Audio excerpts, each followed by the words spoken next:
The darkness smelled of rot and wet stone. Noah opened his eyes and saw nothing but a dim, reddish glow somewhere to his right. A candle. A thick wax candle on an iron spike driven into the wall. He was lying on something hard and cold. Stone. A stone table. The shirt on it was rough and scratchy. It smelled as if someone had left meat out in the sun for a week. Noah turned his head and saw the source of the smell. A guy was lying on the table next to him, young, maybe 19 years old. His right arm ended just below the elbow in a brown mass oozing something yellowish-green. Necrosis. Noah would recognize that smell even in his sleep. 3rd degree.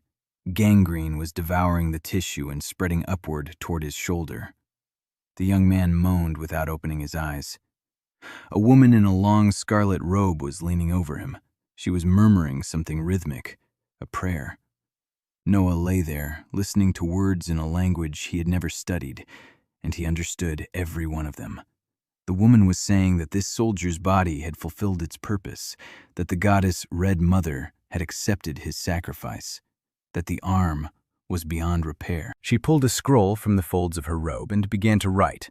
Maim, rank, nature of injury, note, indulgence for the disability. Noah looked at the soldier's stump and thought. His brain was working on its own, as always. 3rd degree necrosis. The demarcation line runs about 4 centimeters above the elbow joint. If he'd been given a cytokine cocktail within the first 72 hours, it would have been possible to trigger blastema. It's too late for that now. But it's not too late for a clean amputation above the line. Remove the dead tissue, suppress the inflammation, irrigate, close the wound. Then stimulate the dedifferentiation of muscle tissue cells. 3 months and he'll have a new arm. He sat down, abruptly. His head spun so violently that he nearly fell backward. The priestess screamed and recoiled from the soldier. The scroll fell from her hands and rolled across the floor. She looked at Noah as if she'd seen a corpse, which, in fact, was exactly the case. According to the records, he'd died of a fever yesterday. His body had been prepared for cremation. Noah raised his hands to his face. Someone else's hands. Slender, pale, calluses from a quill on the middle and index fingers of his right hand. Not from a pipette, not from a scalpel, from a quill. He's a scribe or a student. Was. Noah bent his fingers, straightened them, clenched his fist. Fine motor skills are normal. Muscle tone was weak but acceptable. He looked at the soldier again, then at the priestess. She was pressed against the wall, whispering a prayer, now just for herself. A voice burst from his throat, a stranger's voice, lower than it had been in that life. He spoke in a language he didn't know. The words came on their own. Don't burn his hand. Give me 3 days. The priestess shook her head. She said that this soldier was already on the registry, that the indulgence had been signed, that the body had become a vessel, and to touch it would be to go against the goddess's will. Noah stood up. His legs were shaking. He walked over to the soldier's table and leaned over the stump. The smell hit him so hard it made his stomach churn, but he could see. He could see the layers. The epidermis had turned black and was peeling away. The dermis beneath it had turned into a gray mush. But the fascia above the line was still pink. The muscles contracted when pressed. The blood supply hadn't been completely cut off. This guy was alive. His arm was dead, but he himself was alive, and his body could still fight. Noah straightened up. He looked at the priestess and said he needed a knife, a clean one, a pot of boiling water, strips of cloth, clean, unused, and 3 days. The priestess said he was mad, that the fever had clouded his mind, that she would call the head nun. Noah said that if she called the head nun, the soldier would be dead by morning. The pus was already spreading toward his shoulder. In a day, sepsis would set in. In 2 days, organ failure. In 3 days, he'll be dead. The priestess didn't know the word sepsis, but she knew what death from a festering wound looked like. She'd seen it dozens of times, hundreds. Every month, supply convoys brought new cripples into the city from the eastern border. The war with the Tarn Empire had been raging for 3 years. The The blood mages of the great houses couldn't keep up. There weren't enough of them. The prices for healing rituals had risen 20-fold. The temples were handing out indulgences for disabilities by the bundle. Entire neighborhoods of Lower Valspir were crammed with armless and legless veterans who lived in spaces. The priestess looked at Noah. He stood barefoot in a dirty novice's shirt. He had just risen from the funeral table, and he was asking for a knife and boiling water to save the arm that the goddess herself had written off. She said he could do whatever he wanted. The soldier was going to die anyway. One more written off, one less. It didn't care. She turned and walked away. Noah was left alone in the basement with the dying soldier. He stood there, listening to the young man's rasping breath. Where am I? That thought finally broke through his medical autopilot. Where am I? Who am I? What's happening to me? The last thing he remembered, the lab at the Soul Institute. 30 hours without sleep. The protocol on axolotl fibroblasts. The data didn't match. He got into the car, the bridge over the Han River, his eyes closed. A blow. Water. Darkness. And now he was here, in a basement with stone walls, in a stranger's body, in a world where wounds are healed by prayer and the crippled are given a piece of paper stating that God had decided it so. Noah sat down on the floor. He pressed his back against the cold wall. He closed his eyes. He was shaking. Not from the cold, from the realization. He's dead. There, in that world. His body lies at the bottom of the Han River. A 30-year-old postdoc with 3 papers in Nature and an unfinished protocol. Dead. He opened his eyes. The soldier groaned louder. The stump of his leg twitched, a muscle spasm. The body was fighting the infection with its last ounce of strength. Noah stood up. He wiped his face with his shirt sleeve. Then he went to look for a knife and a pot. Because he could be a dead scientist, or he could be a living doctor. Standing between those two options was a 19-year-old guy with a rotting arm. The choice was simple. Noah climbed the stone steps out of the basement. Above him was a long corridor with a low ceiling. The walls were made of gray stone. The floor was stone. Dim light streamed in through narrow windows near the ceiling. A temple. He was in a temple. Noah walked down the corridor. His bare feet clattered on the stone. He found the kitchen, a small room with a hearth where embers smoldered, a cauldron, a large cast-iron laundry cauldron, knives. 3 knives on a wooden shelf. 2 were dull. 1 was relatively sharp. Noah took the sharp knife. He turned it over in his hands. The blade was nicked, not sterile, not even clean. Dried-on food on the handle. He drew water from the barrel into the cauldron. He stoked the fire. He threw the knife into the water. While the water was heating up, he looked for some cloth. There he found a stack of altar cloths, white, linen, relatively clean. He tore one into strips. He threw the strips into the boiling water. Then he pulled them out with coal tongs. The knife had been boiling for 10 minutes. That was enough. Not an autoclave, not ultraviolet light, but boiling water kills most pathogens. Noah wrapped the knife in the boiled cloth and carried everything down to the basement.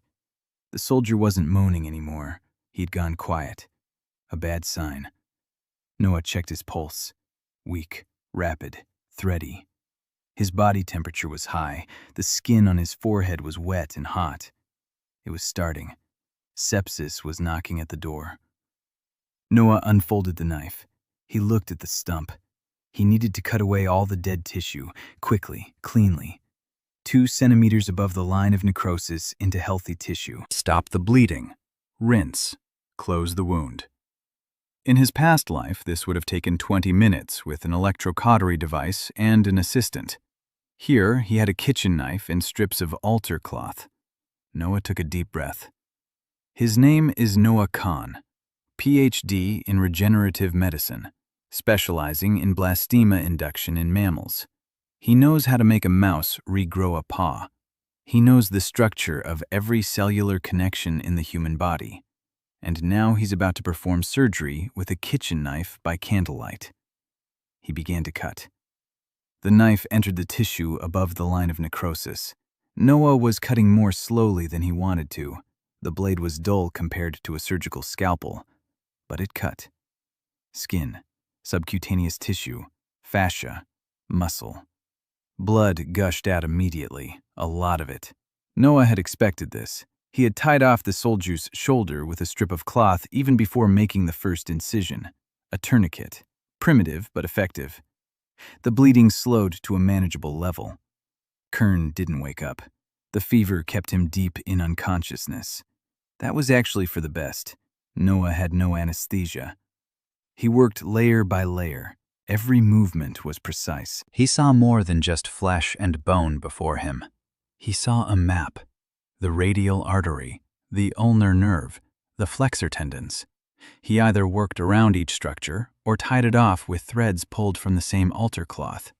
Roughly, monstrously rough by the standards of his past life. But here and now, it was the pinnacle of surgical artistry. The dead tissue came away in one solid piece. Noah tossed it into the corner. The smell grew even worse. Concentrated rot. He threw up right on the floor next to the table. He wiped his mouth. He continued. The wound was open and red, living tissue, pink muscle, whitish bone. The cut surface of the radius and ulna, jagged. Noah looked at his knife. He couldn't saw through bone with it, not with this. He needed a saw, or at least a file. He had neither. He left the bones as they were, covered them with muscle flaps, pulled the skin tight as far as it would go. He bandaged the wound. He removed the tourniquet. Blood seeped through the bandage but didn't gush out. Good. That meant the ligation of the blood vessels was holding. Noah sat down on the floor. His hands were shaking. He looked at them. Someone else's slender fingers covered in blood. He had just performed an amputation in the basement of a medieval church by the light of a single candle, without anesthesia, without antibiotics, no assistant, just a kitchen knife. And the patient was alive. Alive for now. Noah knew that the next 48 hours would decide everything. Infection. That was the main enemy, not blood loss, not pain shock, infection. In this world, people didn't die from their wounds. They died from what got into the wounds afterward. Dirty hands, dirty instruments, dirty bandages. Noah stood up and went upstairs. He found a supply of bark in the kitchen, some kind of tree. He broke off a piece and chewed it. Bitter, astringent, tannins. He steeped the bark in boiling water. The result was a dark, bitter decoction. Tannins have antiseptic properties, not chlorhexidine, but better than nothing. He went back to the basement. He removed the bandage. He rinsed the wound with the decoction. Kern flinched and groaned. The pain broke through even his feverish delirium. Noah applied a fresh bandage soaked in the decoction. He rebandaged the wound. He checked his pulse. It was still rapid, but more steady than an hour ago. His temperature hadn't gone down, but it hadn't gone up either. Noah sat down next to the table and waited. Morning arrived with a gray light streaming through a crack in the basement ceiling. Noah didn't sleep. He changed the bandage every 2 hours. He rinsed the wound. He checked his pulse. By dawn, Kern began to mumble. Delirium. He was calling out to someone, his mother or sister. Noah couldn't make out the name. But the delirium was a good sign. Delirium meant his brain was working, that his body was fighting. On the second day, the priestess came, the very same one. She stood in the basement doorway and watched Noah, who was sitting at the soldier's table, changing the bandage. She asked if he was still alive. Noah said he was. She asked why he was doing this. Noah replied that it was because he could. The priestess was silent for a moment. Then she said that the abbess of the temple knew about him, that he could remain at the temple as a convalescing novice. But if the soldier died, Noah would have to leave. The temple had no use for the dead whom the goddess had not blessed. Noah nodded. The priestess left. On the third day, Kern's fever began to subside. Noah could tell by looking at his forehead. His skin had dried out. His pulse had slowed, his breathing had deepened. He removed the bandage and examined the stump. The edges of the wound hadn't turned black. No new necrosis, no smell of rot. The tissue was slightly swollen but pink, alive. Noah rinsed the wound with fresh decoction. He applied a bandage, and for the first time in 3 days, he allowed himself to close his eyes. He woke up to a voice, a hoarse, faint voice. Kern was looking at him. His eyes were cloudy from fever, but clear-eyed. He asked where he was. Noah said he was in the temple, in Valspir.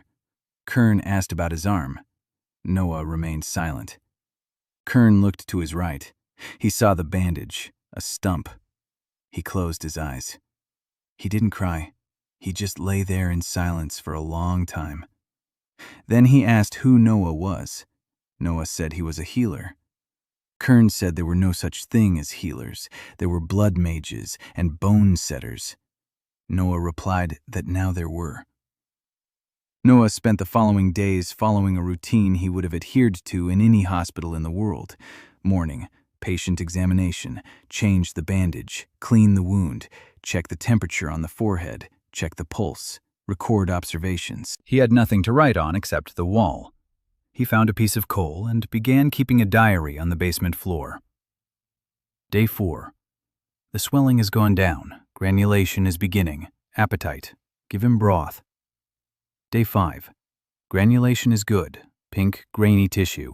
The edge of the skin is starting to tighten. No odor. Day 6. Kern sat up, asked for food. He ate a bowl of porridge and asked for more. A good sign. On the 7th day, Noah stepped out of the temple for the first time since waking up. The city hit him with a barrage of sensations all at once. Valaspir, the capital of Kerdon. Narrow streets, 3- and 4-story stone houses, wooden footbridges over ditches carrying whatever Noah preferred not to identify. The smell of manure and sour beer and smoke and unwashed bodies. People, lots of people, in coarse woolen and linen clothing. Carts, horses, the shouts of merchants. And amid it all, he saw what he was looking for, the market. Noah walked through the rows looking around, not at the fabrics or pots, at the fish, at the bread, at the meat carcasses, at the herbs dried in bunches. He was looking for ingredients. In his past life, the regeneration cocktail consisted of 4 recombinant growth factors synthesized in a laboratory. Here, there is no synthesis, but there are sources. Fibroblast growth factors are found in the liver and roe of fish from the lamprey family. He found a fishmonger. He asked about lampreys. The fishmonger was surprised. People here didn't eat lampreys. They considered them a vile creature, but they caught them for bait. Noah bought 10 lampreys for a copper coin he found in his shirt pocket. Penicillin, mold. The green mold on bread contains penicillic acid, not pure penicillin, but a crude antibiotic. Noah found a baker and asked for bread. Not fresh, stale, moldy. The baker looked at him as if he were crazy. He gave it to him for free. Bone marrow. It contains mesenchymal stem cells and growth factors. Noah found a butcher. He bought 2 veal bones for another copper coin. He returned to the temple laden with lampreys, moldy bread, and veal bones. The priestess met him at the entrance. She looked at his haul. She asked if he was possessed. Noah replied that he probably was. He settled into the woodshed next to the temple, a small room with a dirt floor and cracks in the walls. This is where the firewood for the kitchen was stored. Noah cleared out a corner. He dragged a cauldron from the kitchen. He lit a fire, and he began to work. Lamprey. Slit open the belly, remove the liver, separate the roe, grind it in a mortar until smooth. Bread mold. Separate the green from the black, only the green kind. The black kind is useless. Pour water over the green mold, let it steep. Drain the liquid. This is the extract, crude but containing penicillin compounds. Calf bone marrow. Split the bone open, scrape out the marrow, mix it with fat, grind it. Noah sat in the woodshed and brewed a cocktail. The very same cocktail that, in his past life, had taken 3 years to perfect in a $4 million laboratory. The very same one published in Nature under the headline, Induced Limb Regeneration in Mammals. Now he was making it from lamprey and mold from the shed. He mixed the ingredients. The result was a gray, oily mass with a smell that made his eyes water. His students would later call it the master's holy snot. But he was still a long way from having students.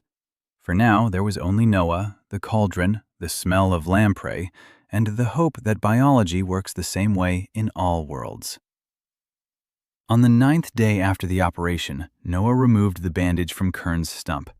The stump was clean, pink, smooth, not a trace of infection. Granulation tissue had covered the wound surface with an even layer. Skin was beginning to grow over the edges of the wound. Kern stared at his stump and said nothing. Noah said that the next stage would begin in a week. Kern asked what stage. Noah replied that it was the stage in which the stump would cease to be a stump.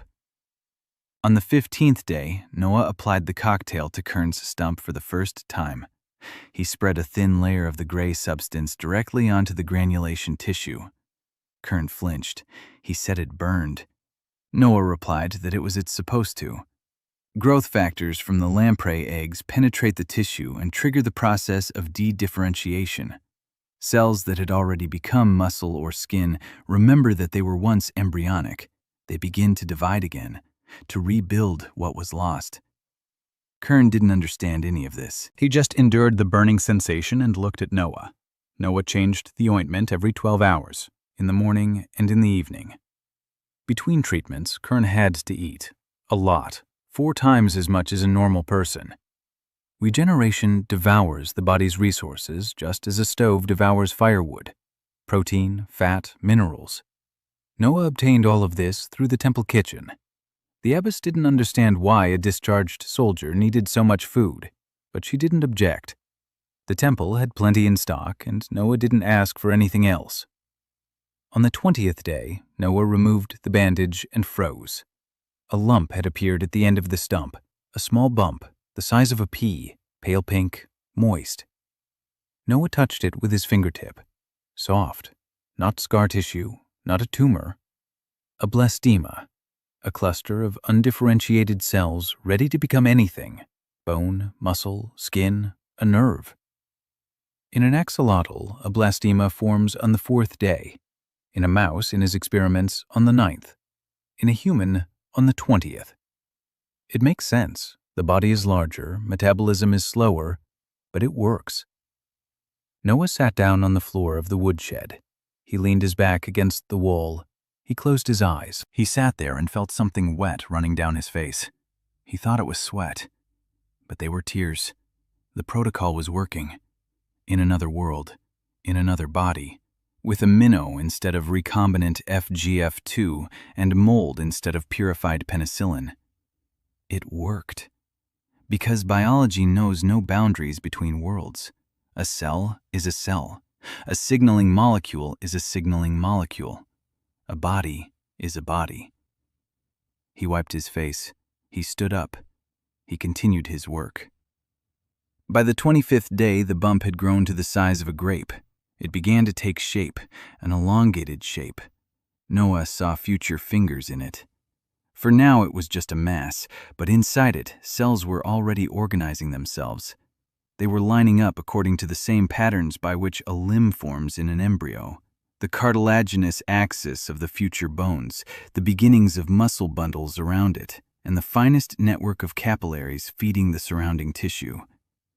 Kern looked at the lump every day, at first with skepticism, then with hope, then with something akin to horror. He asked Noah if it was witchcraft. Noah replied that it wasn't. It wasn't witchcraft. It was his own body doing what it had been capable of doing since birth. It was just that no one had known how to ask it to do so.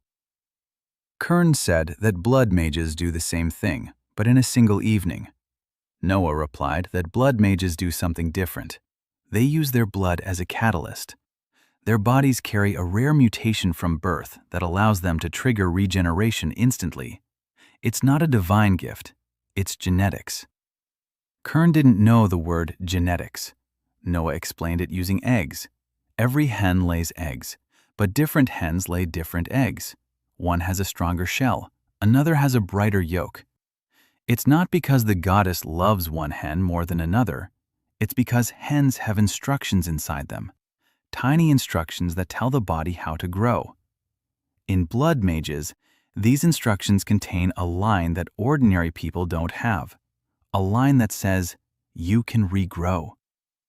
For 1,000 years, the church has been gathering such people, marrying them to one another, gave birth to new ones, and called it lines of grace. But it's not grace, it's breeding, like livestock, like thoroughbred horses. Kern was silent for a long time after this explanation. Then he said that if Noah said this out loud, they'd burn him. Noah replied that he knew. On the 30th day, the bump split. 5 sprouts, tiny ones, each as long as a pinky fingernail. Fingers. Noah watched them grow day by day. On the 40th day, he could make out the phalanges. The nail plates hadn't formed yet, but the cartilaginous framework was in place. Skin covered the new hand with a thin, shiny layer, pink like a baby's. On the 50th day, Kern wiggled his new fingers for the first time. The movement was weak and clumsy, like that of a child learning to grasp. But the fingers were moving. Nerves had grown through the new tissue and reached the muscles. A signal traveled from the brain to the hand. The hand responded. Kern sat on his stone table in the basement and wiggled his fingers, which hadn't existed a week ago. He wasn't crying. He was laughing, quietly and somewhat bewilderedly, as if he couldn't believe it. During Kern's treatment at the temple, changes had taken place. The priestess who had handed over the soldier Noah turned out not to be the only one who had noticed. 2 younger novices had seen Noah washing the wound and boiling the cloth, how he washed his hands before every time he touched a patient. One of them asked why. Noah explained. Creatures live on our hands, very small ones, invisible to the naked eye. They get into a wound and start to multiply. The body fights them, fever, pus, inflammation. That is what infection is. If you wash your hands with hot water and soap, most of these creatures die. If you boil the instruments, even more die. If you rinse the wound with an astringent bark decoction, they cannot take hold in the tissues. The novice listened. Then she asked if it was true that these creatures were everywhere. Noah said it was true. On the skin, on clothing, in water, in food. The novice turned pale. She asked if that meant all the wounded she had bandaged with her dirty hands. Noah did not answer. She did not need an answer. She knew it herself. In 10 years of service at the temple, she had seen hundreds of soldiers who came in with simple wounds and died a week later from infection. She had bandaged them with hands that, just a minute earlier, had been washing the floor. She didn't know. No one knew. The novice left the basement. Noah could hear her crying in the hallway. He wanted to tell her it wasn't her fault, that in his world, doctors hadn't washed their hands 200 years ago either, that Semmelweis had discovered antiseptics in 1847, and his colleagues declared him insane and sent him to a psychiatric hospital where he died. That knowledge always comes at the cost of the blood of those who didn't know. But he remained silent, because words wouldn't have helped. On the 60th day, Kern's new hand had grown to his wrist, small, child-sized in proportion, but with a full set of bones, with tendons, with muscles, with skin, with nails. Noah began to exercise the hand. Exercises, bending, extending, gripping, fine motor skills. Kern was right-handed. He'd been a carpenter's apprentice before the war. He needed fine motor skills to hold a plane, to guide a chisel, to feel the wood with his fingers. Noah put together a separate program for him. Not the kind he would have designed for a blacksmith, not the kind he would have designed for a scribe. For Kern, for his hand, for his life. Because there's no such thing as a one-size-fits-all body. On the 91st day, Kern gripped a wooden block with his right hand. He gripped it tightly, confidently. His fingers turned white from the effort. He lifted the block, turned it in his hand, set it down, lifted it again. The hand was smaller than his left, thinner. The skin on it was pink and smooth, like a child's. But it was a hand. His hand. Alive. Real. Kern stood up from the stone table on which he had lain for 3 months. He got dressed. He looked at Noah. And he walked up from the basement, up the stairs through the temple corridor to the sanctuary. Noah followed him. Kern entered the sanctuary. The priestess was there, the very one who had granted him the indulgence for his disability. She was standing by the altar, arranging the candles. Kern approached her. She looked up. She saw him. She saw his hand, both hands, the old left one with calluses and scars, the new right one, small and pink. The priestess dropped a candle. Kern silently pulled a folded scroll from behind his belt. The indulgence of mutilation. He tore it in half. He placed it on the altar. He turned around. He walked out. The priestess stared at the torn paper, then at the door, then at her own hands. Noah stood in the shadows by a column and watched. He didn't yet know that in a week's time, there would be a line of 200 people outside his woodshed. The first 10 people in line at the shed arrived before dawn. Noah woke up to the sound of voices behind the wall. He went outside and saw them, men and women, old and young. Some missing an arm, some missing a leg. Some had faces burned beyond recognition. One old man stood leaning on a crutch carved from a branch. His left leg was missing from the knee down. Next to him, a woman in her 30s held a boy of about 7 close to her. The boy's right arm hung limply by his side. It hadn't been cut off, but it was dead, paralyzed. The nerves were damaged. The muscles had atrophied. Noah stood in the doorway of the shed and watched them. 200 people. He had nothing to say to them. He could treat only one patient at a time. A full course of regeneration took 3 months. One patient, 3 months. 200 people. 50 years. He wouldn't live that long. Noah went back into the shed. He sat down on the floor and began to think, not as a doctor, as an organizer. He needed people, assistants who could perform routine procedures, change bandages, clean wounds, apply ointment, monitor the patient's condition.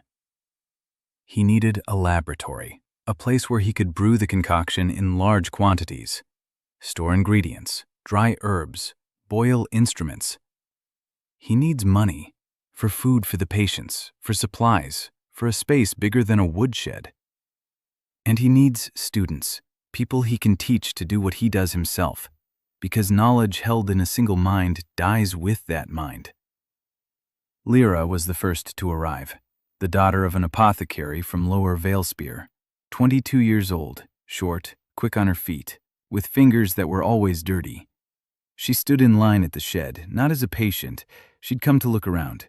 Her father was a pharmacist, one of the best in the lower town. He knew 300 herbs, which to apply to wounds, which to brew for fever, and which to pound into a poultice for a cough. Lyra knew all of that too, but she never understood why one herb helped and another didn't, why willow bark brought down a fever, why garlic stopped the putrid smell in a wound. Her father said that was just the way it was, that the goddess had imbued the herbs with power. Lyra didn't believe it. She wanted to know. She'd heard about the healer in the barn by the temple who'd regrown a soldier's arm, without magic, without prayer, using an ointment made from lamprey and mold. She went there and stood all day. By evening, when the line had dispersed, she approached the door and said she wanted to learn. Noah looked at her. He asked what she knew. Lyra listed 300 herbs. Noah asked if she knew why willow bark reduces fever. Lyra said no. Noah explained. There's a substance in willow bark, salicin. It blocks certain processes in the body that cause inflammation and fever. It's not the will of the goddess, it's chemistry. Lyra didn't know the word chemistry, but she understood. For the first time in her life, she understood why the herb worked, not just what to do, but why it worked. She stayed. Dover was the second to arrive, an old man in his 60s, a former army surgeon, a convict. He'd spent 10 years in the mines for performing surgery while drunk and killing a patient. He'd been released a year ago. He lived in the slums. He drank. His hands shook from years of alcoholism. But he knew anatomy, rough, practical anatomy. He knew where to cut without hitting an artery. He knew how to set a dislocation. He knew how to apply a splint. Noah looked at his hands, the shaking, a slight tremor. He'd never be able to operate again. But he could teach. Noah took him on. Dover became the second, Lyra and Dover. A pharmacist who knew herbs but didn't know why. A surgeon who knew the body but had lost the use of his hands. Together with Noah, they were the beginning of something for which there was not yet a name in this world. A medical school. Noah began teaching them that very day. The first lesson was simple. Wash your hands, always, before touching a patient, after touching a patient, with hot water, with soap. If there's no soap, then with sand and ash.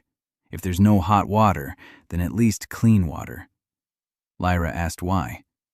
Noah took an egg. He cracked it into a bowl. He showed her the yolk. He said that the body is made up of tiny things just like that, so tiny that the eye can't see them. They're called cells. Every cell is alive. Every cell does its own job. Some build skin, others build bone. Still others carry blood. There are other things living on your hands. They're even smaller. They get into a wound and start eating the cells. The body fights back. It sends out its defenders. That's what causes fever and pus. If the defenders lose, the person will die. Washing your hands kills those tiny things on the skin before they get into a wound. Dover listened in silence. Then he said that in 30 years of surgery, he had never once washed his hands before an operation. Not once. No one ever did. Noah replied that he knew, that in his, he stumbled, that the books he'd read described how, in one country, a doctor suggested washing hands and was declared insane. That doctor was right. The post-operative mortality rate at his hospital dropped tenfold, but no one believed him. Dover asked what had become of that doctor. Noah said he'd died in an insane asylum. Dover nodded. He said he understood. The world is the same everywhere. In the second week of training, Noah put Lyra in charge of making the cocktail. He demonstrated each step. Slit the lamprey open here. Separate the roe like this. The liver separately. Grind it in a mortar until it reaches this consistency. Only green mold. Cut it off with a knife. Don't touch the black part. Pour boiled water over it. Let it steep for 4 hours. Drain it. Scrape the bone marrow out of the bone. Mix it in these proportions. Noah dictated, and Lyra took notes. She had a notebook, a real notebook, made of rough paper bound with coarse thread. She wrote everything down, every proportion, every step. Noah looked at her notes and thought this was the beginning, the first protocol, the first textbook, the first step toward ensuring that knowledge would no longer reside in just one mind. Lyra brewed the first batch of the cocktail herself in the 3rd week. Noah checked it. The consistency was right. The smell was right. The color was slightly darker than his, but within acceptable limits. He allowed her to apply the ointment to the patient. The second patient, a veteran, 38 years old. He'd lost 3 fingers on his left hand a year ago. The stumps had healed long ago. They'd scarred over. Noah had to reopen the scar tissue, expose the living layers, stimulate the blastema. It's more difficult than with a fresh stump, but it's possible. Lyra applied the ointment in an even layer, carefully. Her hands didn't tremble. Noah nodded. Good.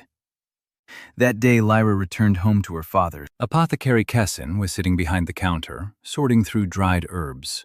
Lyra sat down next to him and told him about the cells, about the invisible creatures on her hands, about why willow bark reduces fever. Her father listened in silence. Then he took off his glasses. He rubbed his eyes. He said that in 40 years he had buried more patients than he had cured, and that if someone had told him this 40 years ago, half of them would still be alive. Lyra said nothing. She was thinking about her younger brother, Toby, 7 years old. He lost his leg under a cart when he was 7. Now he's 14 and walks on a crutch. Her father had been saving up for the Blood Mage's ritual for 7 years. It wasn't enough. It was never enough. Prices were rising faster than he could save. Lyra hadn't told Noah about her brother yet. She was waiting. She didn't want to ask. She wanted to earn the money, to learn, and one day to do it herself. Meanwhile, Noah was solving another problem, finding a place. The wood shed could hold only one patient. He laid the second one down in the shed itself on a straw mattress. The third waited outside. The fourth, fifth, sixth. The line wasn't getting any shorter. It was growing. Noah needed a room, a real one, with a roof, with a hearth, with water. He needed to leave the temple. The abbess had begun to ask questions. The senior priestesses were giving him the side eye. Rumors were spreading. The novice who died and came back to life, who grew a hand for a soldier, who smears people with fish slime and makes them wash their hands. It was dangerous.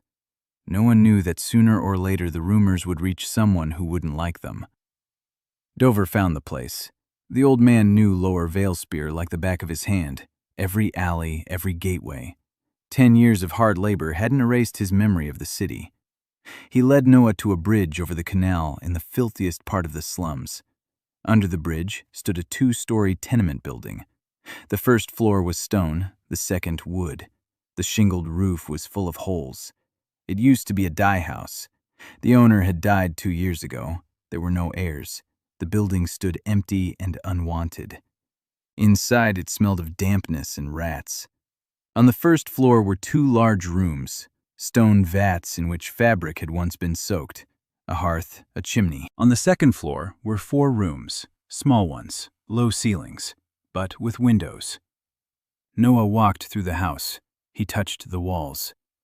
Stone, that's good. Stone can be washed. Wooden floors are worse. Wood absorbs blood and pus.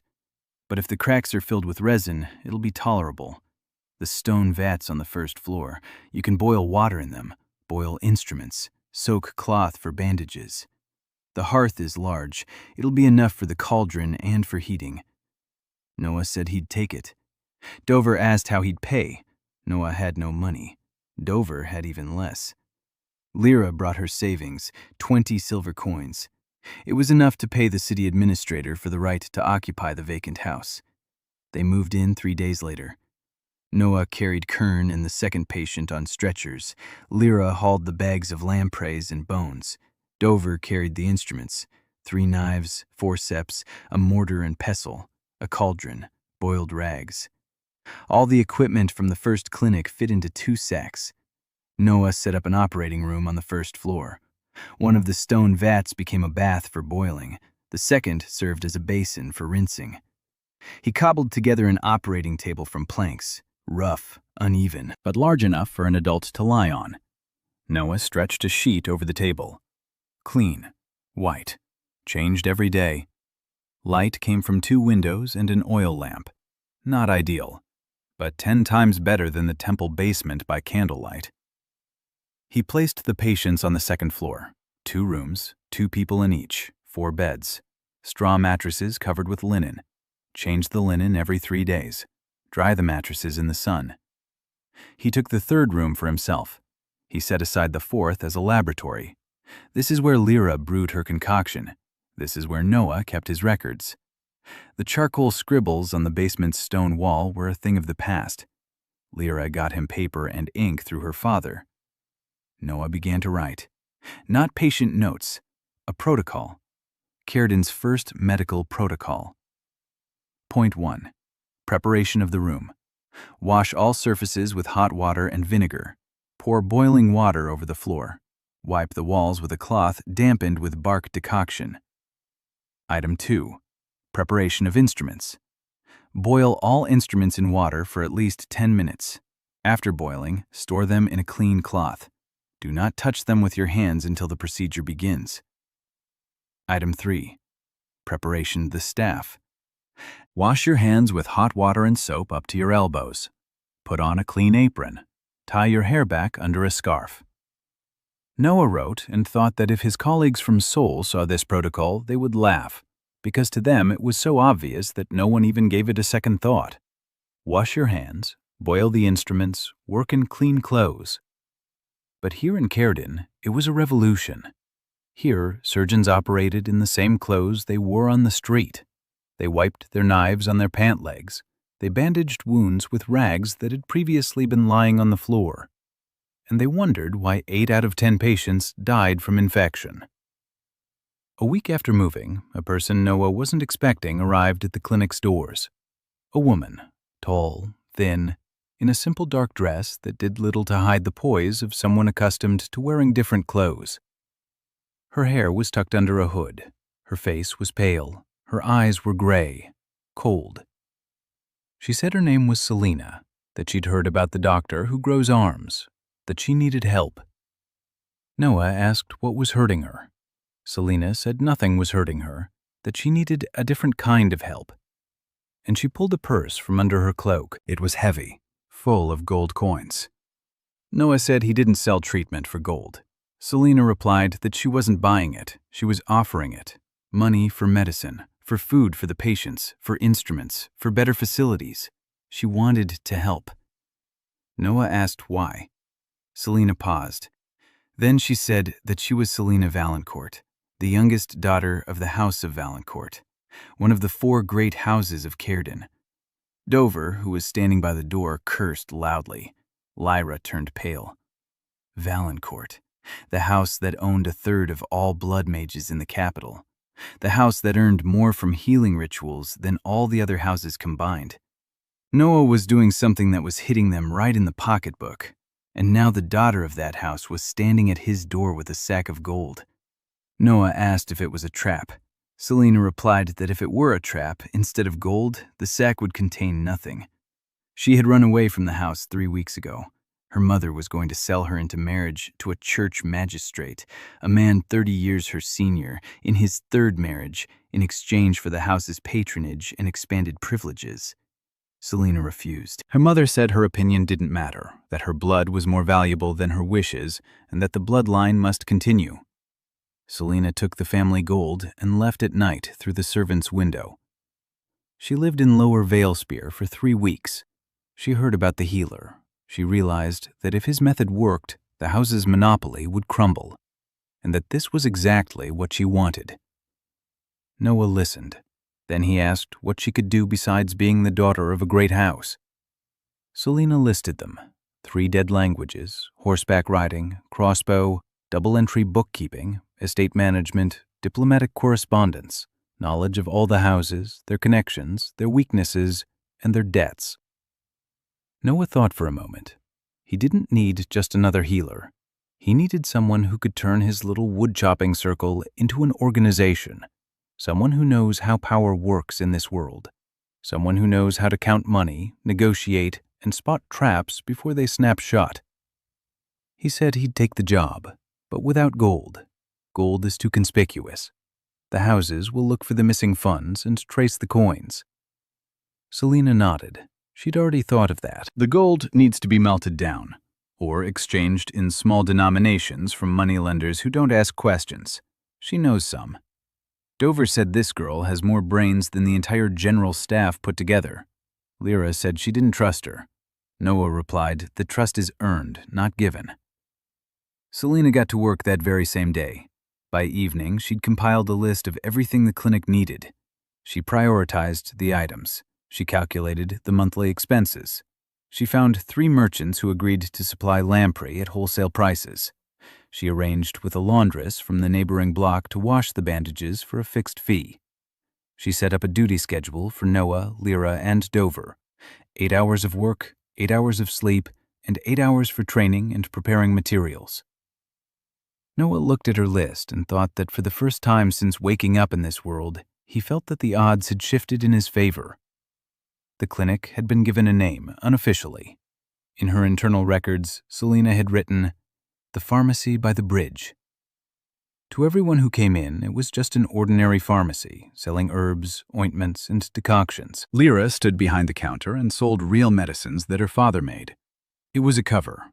Behind the pharmacy, in 2 rooms on the first floor and in 4 beds on the second, the real work was taking place.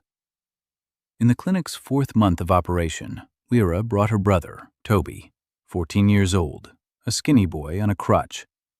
His leg was missing from the knee down. The stump had long since healed. It was scarred over. The boy stood in the doorway and looked at Noah with huge eyes. Lyra said nothing. She just stood beside him, holding her brother by the shoulder. Noah looked at the stump. It was old. The scar tissue was thick. Beneath it, the bone was covered by a callus. There was a lot of work to be done. Cut open the scar, expose the living tissue, stimulate the blastema. The leg was bigger than an arm, more muscle mass, more bone tissue, longer, heavier, but possible. Noah told Toby that he'd go to bed with 2 legs and get up in 4 months, if he did as he was told. Toby asked if it was true. Noah replied that it was. Lyra turned away toward the wall.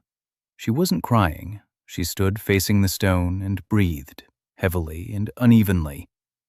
Noah pretended not to notice, because if he had noticed, he would have had to turn away too. That same evening, a visitor of a different sort appeared at the clinic's doorstep. 2 men in clothes that didn't quite fit in with the neighborhood, too clean, too new. They walked into the pharmacy and asked to speak to the owner. Lyra said the owner wasn't there. They said they'd wait. Lyra called for Dover. Dover came out the back door. He looked at them. Then he quietly told Lyra to take the patients upstairs. The men left 10 minutes later, without buying anything, without saying a word. Dover sat down at the table and said one word: House Mercad. Selina turned pale. She said that House Mercad does the dirty work for the other great houses. If they'd sent scouts, that meant someone already knew about the clinic. Someone considered them a threat. Noah asked what to do. Selina said nothing for now. They're watching. For now, they're just watching. But we need to be ready. We need an emergency exit from the building. We need people to keep an eye on the street. We need a place to move the patients to if we have to flee. Noah nodded. He understood. He was no longer just a doctor in a barn. He was a threat, a small one, insignificant for now, but a threat to the order that sustains the great houses and the Church of the Scarlet Mother. An order in which healing is a privilege, not a right, in which the body is a vessel of the goddess, not an organism subject to the laws of biology, in which a new arm is paid for with a house and a daughter, not 3 months of patience and a monog. Noah lay down on his cot in a small room on the 2nd floor. He closed his eyes. Behind the wall, Toby was breathing. The boy whose stump he would cut open tomorrow to begin growing a new leg. 1 floor below, Lyra was washing instruments with boiling water. Dover was drying bandages by the hearth. Selina was counting coins by candlelight. Somewhere in the city, people from the House of Mercad were reporting to their master that a healer who performs the impossible had taken up residence in the slums. A healer who performs the impossible. Noah lay there thinking that he was 29 years old, that he was a dead scientist in someone else's living body, that he had 3 students and 4 patients and enemies he knew nothing about, and that tomorrow he would get up and go to work. Because Toby needed a leg, and because the 200 people in line couldn't wait for him to sort out his fears. Noah cut open the scar on Toby's stump the next morning. The boy screamed. There was no anesthesia. Dover held him by the shoulders. Lyra held his leg. Noah worked quickly. A scalpel, not a kitchen knife, a real scalpel. The first of 3 forged by the blacksmith at Selina's request. A thin blade, sharp as a razor. Noah had drawn the design, and the blacksmith had brought it to life. The scar tissue peeled away in a sheet. Beneath it, bone was exposed. A bone callus, a dense growth that had covered the junction of the tibia and fibula. Noah carefully removed the callus, exposing the living bone, a pinkish cut with drops of blood seeping from tiny vessels. Around the bone was muscle tissue, atrophied over 7 years, thin but still alive. He rinsed the wound with a bark decoction. He applied the first layer of the mixture. Toby flinched and said it stung. Noah replied that was to be expected. He bandaged it. He carried the boy upstairs to a cot. Lyra sat down next to her brother and didn't leave until evening. Noah went back downstairs. His next patient was waiting for him, and the next, and the next. By the end of the 4th month, there were 6 people in the clinic. 4 cases of limb regeneration at various stages, 1 case of a festering wound on the thigh, 1 fracture that had healed crookedly, which Noah had to break again and set properly. Lyra kept records for each patient in a separate notebook: name, age, occupation, type of injury, date of treatment start, stage of regeneration, side effects, appetite, temperature, pulse rate. Noah insisted that every entry follow the same format, identical items in the same order. This made it possible to compare one patient with another, identify patterns, and understand what worked and what didn't. Control group, reproducibility, dosage per kilogram of body weight. This isn't magic, it's a method. In the 5th month, 2 events occurred. The first was quiet. A woman in her 50s came to the clinic, blind, gray-haired, wearing a patched dress. She wasn't a patient. She asked to see the doctor. Lyra brought Noah in. The old woman couldn't see him. She raised her hands and placed her dry palms on his face. Noah froze. She touched his forehead, his cheekbones, his chin, his jawline. She was silent for a long time. Then she said he was very young, that she'd thought he was an old man.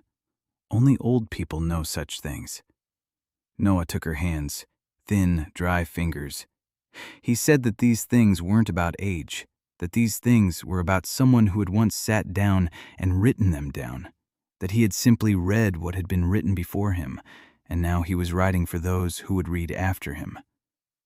The old woman was the mother of one of his first patients, a soldier who had lost both arms on the eastern border. Noah had regrown his left arm. The right one was still a work in progress. For the first time in 2 years, the soldier hugged his mother, with one arm, but he hugged her. The old woman cried, silently. Standing in the middle of the dirty hall of the former dye house, behind the wall, Lyra pressed her palm to her lips. Selena stood by the window and looked out at the street. Dover went out into the courtyard and sat on a rock for a long time. Noah walked the old woman to the door. She left. He returned to the table. He picked up his notebook. He made a note. Patient number 4, left arm, day 63. Grip strength restored to 70%. Fine motor skills at 40%. Continue exercises. Increase the cocktail dosage by 10%. This isn't a miracle. It's protocol.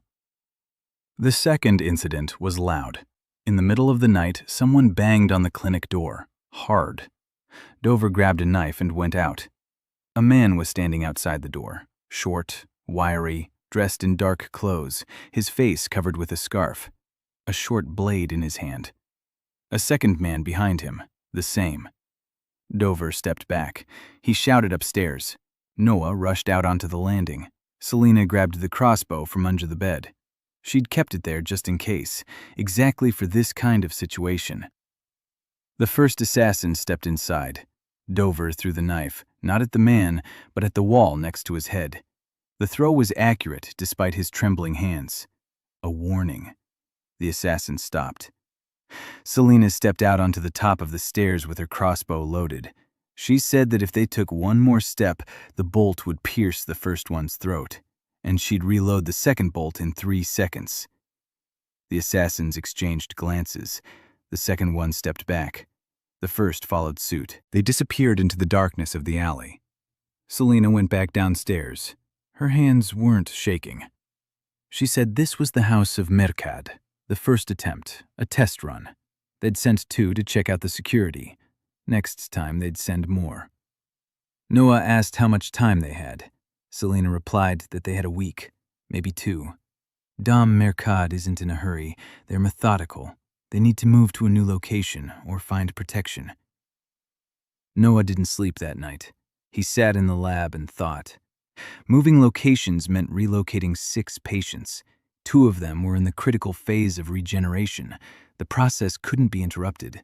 The conditions couldn't be changed. Any stress could slow or halt the growth of the blastema. So he needed protection. Who could protect him from the great houses? Only a force equal to or greater than his own. The church. But the church itself would soon come for him, another great house. But that would mean going from one form of dependence to another. The crown, royal authority. The army, generals who need healthy soldiers. Noah understood the temptation and the trap. If he went under the crown's wing, regeneration would become a military secret, not medicine, a weapon. The army would get soldiers who could be maimed over and over again and repaired like broken tools. That wasn't what he wanted, but it was better than a knife to the throat from House Mercad. In the morning, Noah told Selena that he needed to meet with someone from the military command, not a general, someone smart enough to understand the value of it and practical enough not to ask unnecessary questions. Selena said she knew such a person, the captain of the Royal Court Guard. His name is Bran Kettler. He commands the guards at the palace's northern gate. Not the highest rank, but he has direct access to the military chancellor, and he has a problem that no blood mage in the city can solve. 3 weeks ago, during training exercises, his right knee was shattered. Blood mages can heal the wound, but repairing a shattered joint is a whole different level of work. Only masters from the great houses take on such a task. The price? 5,000 gold pieces. A captain of the guard's annual salary is 300. Bran Kettler walks on a crutch and knows that in a month he will be discharged from service. Noah said he would take him on. Bran arrived 2 days later. A tall, broad-shouldered man of about 35. His face was weathered. His eyes were piercing. His right leg was in a splint. He limped heavily. With every step, he clenched his teeth. Noah examined the knee. He removed the splint. He palpated the joint. Swelling, crepitus on movement, bone fragments inside the joint capsule, torn ligaments. The meniscus was destroyed. In his former life, this would have been treated with arthroscopy, removal of the fragments, ligament reconstruction, and meniscus replacement. There's no arthroscopy here. But he had his hands and his knowledge of anatomy. Noah told the captain he would perform the surgery. He would open the joint, remove the bone fragments, irrigate it, suture the ligaments. The joint wouldn't be like new, but he would be able to walk. And in 3 months, the cocktail would finish the job. The cartilage would regrow. The ligaments would strengthen. In 6 months, he'd be running. Bran stared at him for a long time. Then he asked what Noah wanted in return. Noah said he needed protection, a signed document, something that would make the House of Mercad think twice before sending people with knives. Bran said that if the surgery went well, Noah would get more than just a piece of paper. The surgery lasted 2 hours. Noah opened the joint with a longitudinal incision. Bone fragments jutted out of the cartilage like shards of glass. 7 pieces. Noah removed each one with forceps. He rinsed the cavity with a saline solution. The ligaments were torn in 2 places. Noah sutured them with gut thread, roughly but securely. The meniscus was flattened. Noah removed it entirely. A new one will grow back. The cocktail will do the trick.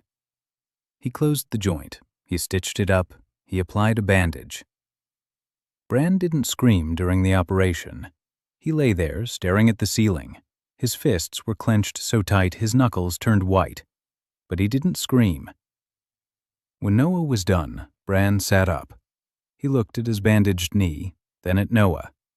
He said that if he could stand on that leg in a month, Noah could consider himself to have a friend at court. A month later, Bran was back on his feet. 2 months later, he was walking without a crutch. 3 months later, he returned to duty. He didn't just give Noah a piece of paper. He gave him tacit patronage. Not official, not public, but enough. 2 days after Bran returned to duty, people from House Murcod stopped showing up at the clinic. Someone from the palace had whispered to someone from the house, "The healer by the bridge is under protection. Leave him alone." Noah sighed, for the first time in a month. He sat in the lab, looking at his notebook. 10 patients, 4 completed regenerations, 3 in progress, 3 surgical cases. 0 mortality from sepsis. 0. In a world where 8 out of 10 patients died after surgery, none of his had died. Asepsis, antiseptics, boiled instruments, washed hands. That was more important than the cocktail, more important than regeneration. Because regeneration helped only a few, but clean hands saved everyone. By the 6th month, the pharmacy by the bridge could no longer accommodate everyone.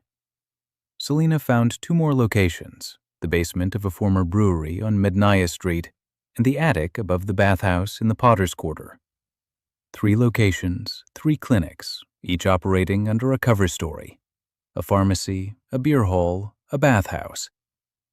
From the outside, they were ordinary establishments. Inside, they were operating rooms and laboratories. Noah couldn't be everywhere at once. He needed people who could work without him. Lyra was already able to treat a patient on her own, change bandages, administer medication, monitor their condition, record observations. But she still couldn't perform surgery. Dover could have operated. He knew anatomy better than anyone in the city except Noah. But his hands, the tremor wouldn't go away. He could show where to cut. He could guide someone else's hand. He could explain. But he couldn't make the incisions himself. Noah decided to train new students. He selected 6 from among those who came to the clinic, not patients, but people who wanted to help. 2 former army bone setters, a bathhouse attendant who knew how to set dislocations, a nun who had left her convent, and 2 apprentices to an apothecary from another neighborhood. 6 of them. Noah gathered them in the clinic's hall on Manhwa Street and began the first lesson. He took a chicken egg, cracked it into a bowl, pointed to the yolk, pointed to the white, pointed to the shell. He said that the human body is structured the same way. There is an outer shell, the skin. There is an inner environment, blood, lymph, interstitial fluid. There are structures. Bones are like the shell. Muscles are like the white. Organs are like the yolk. Each part consists of small living units, cells. Cells are different. Skin cells are flat and dense. Blood cells are round and mobile. Muscle cells are long and capable of contracting. But they all originated from a single cell, that very first cell that appears when a mother conceives a child. This first cell divides. 1 becomes 2, 2 become 4, 4 become 8, and so on. Then the cells begin to differentiate. Some become skin, others become bone, still others become nerves. This is called differentiation. The students listened with their mouths agape. The nun asked how he knew this. Noah said, "From books." The nun asked, "Which books?" Noah replied that they were books that weren't here yet, but they would be soon. He wrote them every evening. Notes on the Body, Volume 1, in simple language, short sentences, with drawings. Noah wasn't good at drawing, but Lyra was. She redrew his rough sketches into neat illustrations. A cross-section of a bone, a muscle fiber, a blood vessel, the stomach, the heart, the lungs. Noah dictated the text. Lyra drew the pictures. Dover checked the anatomical accuracy from memory. Selena copied it out neatly in beautiful handwriting. The first copy was ready by the end of the 6th month. A thick notebook with a leather binding, 120 pages. Noah held it in his hands and thought that in his past life, this would have been a textbook for freshmen. Here, it was a bombshell. Every page refuted what the church taught. The body is not a vessel of the goddess. The body is a machine made of cells. Illness is not divine punishment. Illness is a malfunction of certain cells. Healing is not a mercy. Healing is the restoration of normal processes. Selina read the notebook in a single night. In the morning, she said that if the church saw this text, Noah would be declared a heretic. Not a quack, a heretic. The difference is significant. A quack is fined and expelled from the city. A heretic is burned at the stake. Noah said he knew. Selina asked if he planned to distribute the text. Noah replied that that was the whole point. Knowledge that exists in a single copy does not exist.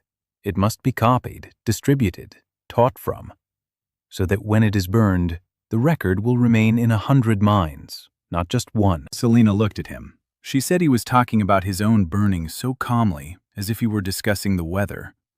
Noah replied that he had already died once. The second time wouldn't be so scary. Copies of the notes began to circulate at the start of the 7th month. Lyra made 3 copies. 2 of the apothecary's apprentices each made 2 more. A nun copied one for a friend at another convent. By the end of the 7th month, there were 11 copies. They were read in secret, passed from hand to hand, discussed in whispers. Apothecaries learned why their herbs worked. Bone setters understood why some fractures healed while others did not. Midwives read for the first time about the structure of the uterus and why women die in childbirth. Noah did not yet know that one of the copies had fallen into the hands of a man he would have preferred to avoid.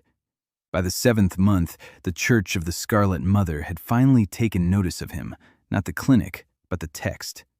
A copy of the notes had found its way to a parish priest in the upper city. He read the first 10 pages, turned pale, and took it to the abbot. The abbot took it to the bishop took it to Cardinal Archivist Morton Valancourt. Morton Valancourt, 58 years old, Selina's distant uncle.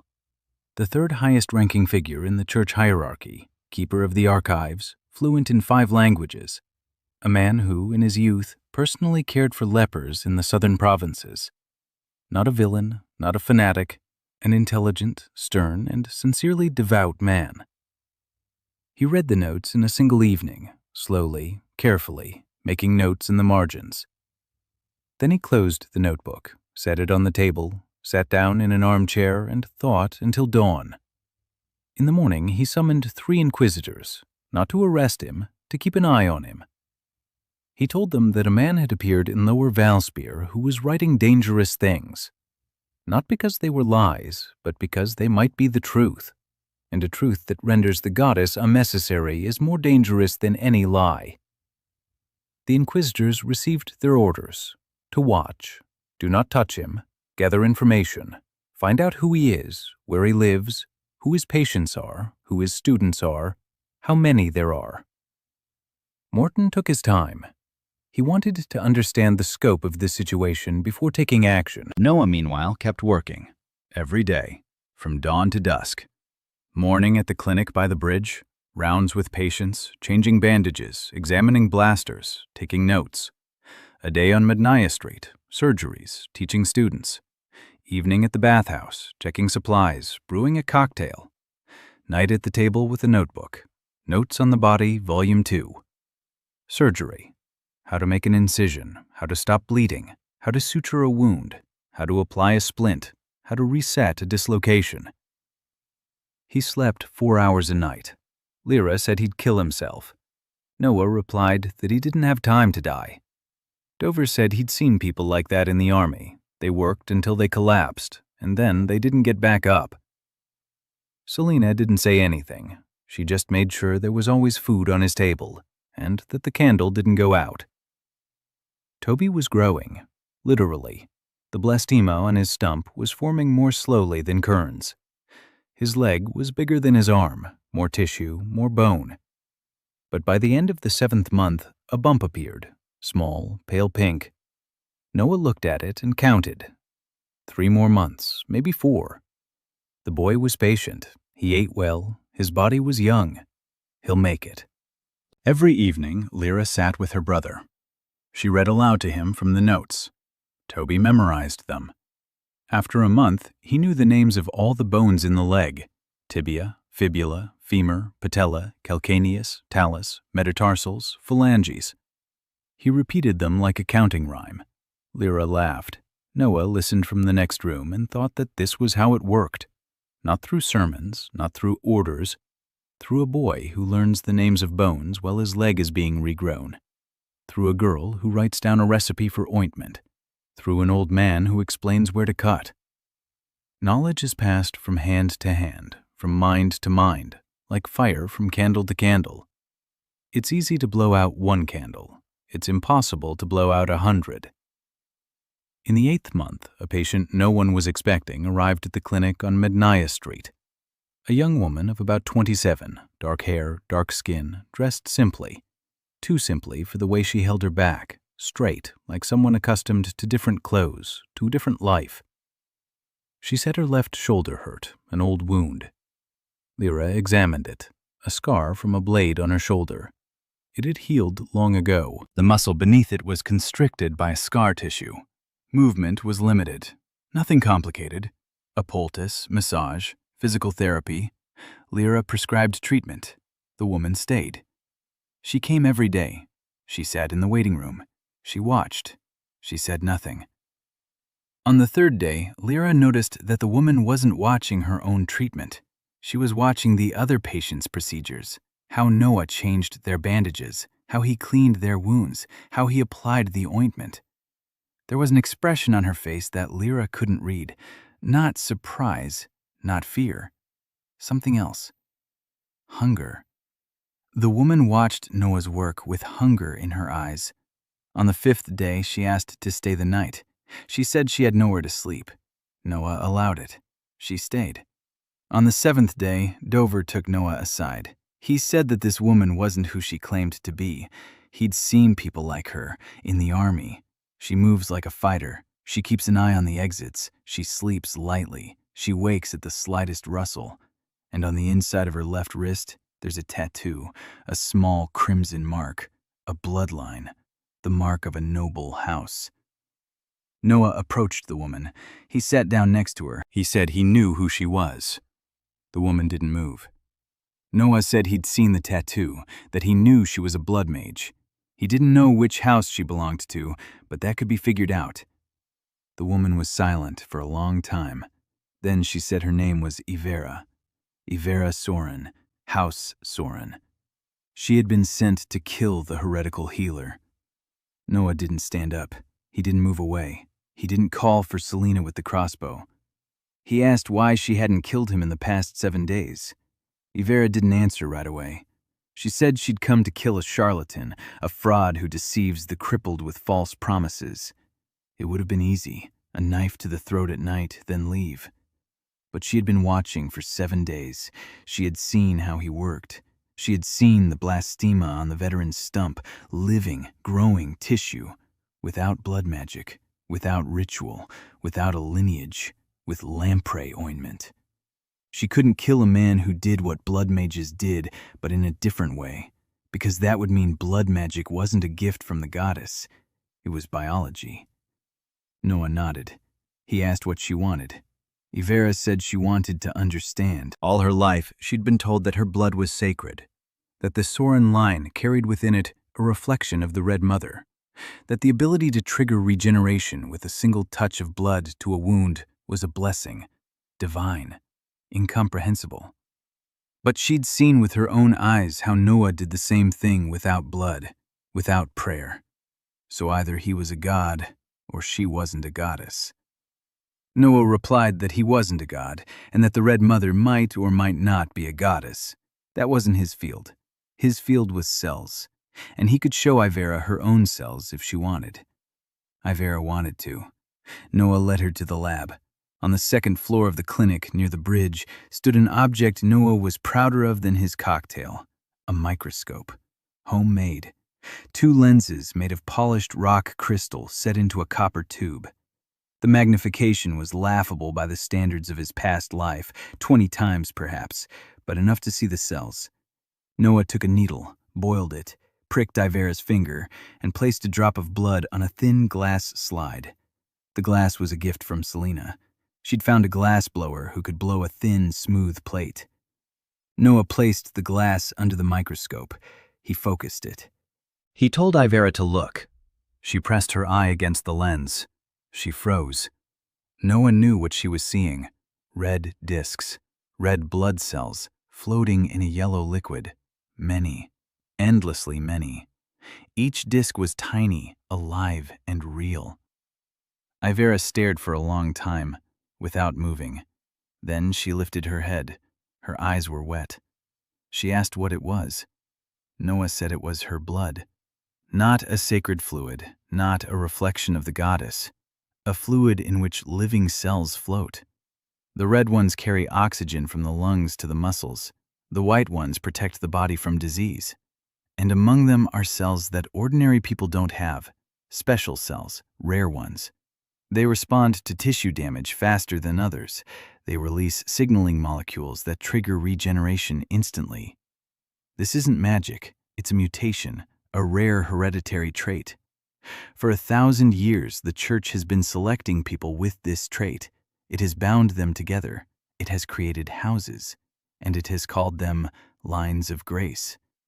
But this is genetics, the same genetics as eye color or height. Ivera sat down on the floor, right on the lab floor, amid bowls of lampreys and notebooks full of notes. She sat there, staring at her hands. Noah sat down beside her. He told her she wasn't broken. He knew her story not from her. Selena had told him earlier. House Soren had sent Ivera away not because she was strong, but because her bloodline turned out to be weak. She could trigger regeneration, but only slowly, weaker than her older cousins. To the house, this meant she was defective, unable to produce heirs with a strong bloodline, useless for breeding. They sent her to kill a heretic because it was a mission from which no one returns. An honorable death for a useless niece. Noah told her that she wasn't defective, that her bloodline wasn't weak, just different, a rare version of the same mechanism found in all humans. What if her innate ability were combined with his cocktail? The result might be faster and better than either method alone. Ivera looked up. She asked what he was proposing. Noah suggested she stay, not as a patient, not as an assassin, but as a student and as a research partner. He wanted to understand how her blood worked, exactly which cells trigger the process. What substances do they release? If he understood the mechanism, he could reproduce it without a blood mage, synthesize signaling molecules from the same lampreys and molds, create a hybrid protocol. Ivera stayed. That night, Selena came to Noah. She said he was crazy, that he'd taken in a person sent to kill him, that Ivera could slit his throat in his sleep. Noah replied that if Ivera had wanted to slit his throat, she would have done it on the 2nd day, not on the 7th. Selena said that wasn't an argument. Noah said he had a better one. Ivera was the only blood mage who would ever agree to work with him. She was the only bridge between his science and their magic. If he understood how mage's blood worked, he could create a cure that required neither a mage nor a cocktail. A pill. A powder. Something that could be distributed to thousands. Selena was silent for a moment. Then she said that Noah thinks 20 steps ahead and doesn't see the pit right under his feet. Noah replied that he had her for that. Selena snorted. She left. Ivera started working the next day. Noah took samples of her blood every morning, a drop on a slide, under the microscope. He counted the cells, red, white, and others, the ones ordinary people didn't have, large, with an unusual nuclear shape. He couldn't identify their type, not with this microscope, but he could observe their behavior. When Ivera applied a drop of her blood to a patient's wound, these cells became active. They swelled. They divided. They released something into the surrounding tissue. Noah couldn't see exactly what it was. It was too small. But he saw the result. The wound began to heal faster. Not instantly, as in the rituals of the great masters, but faster than with a single cocktail. He made a note of it. The combination of the cocktail and Ivera's blood accelerates regeneration by 30%.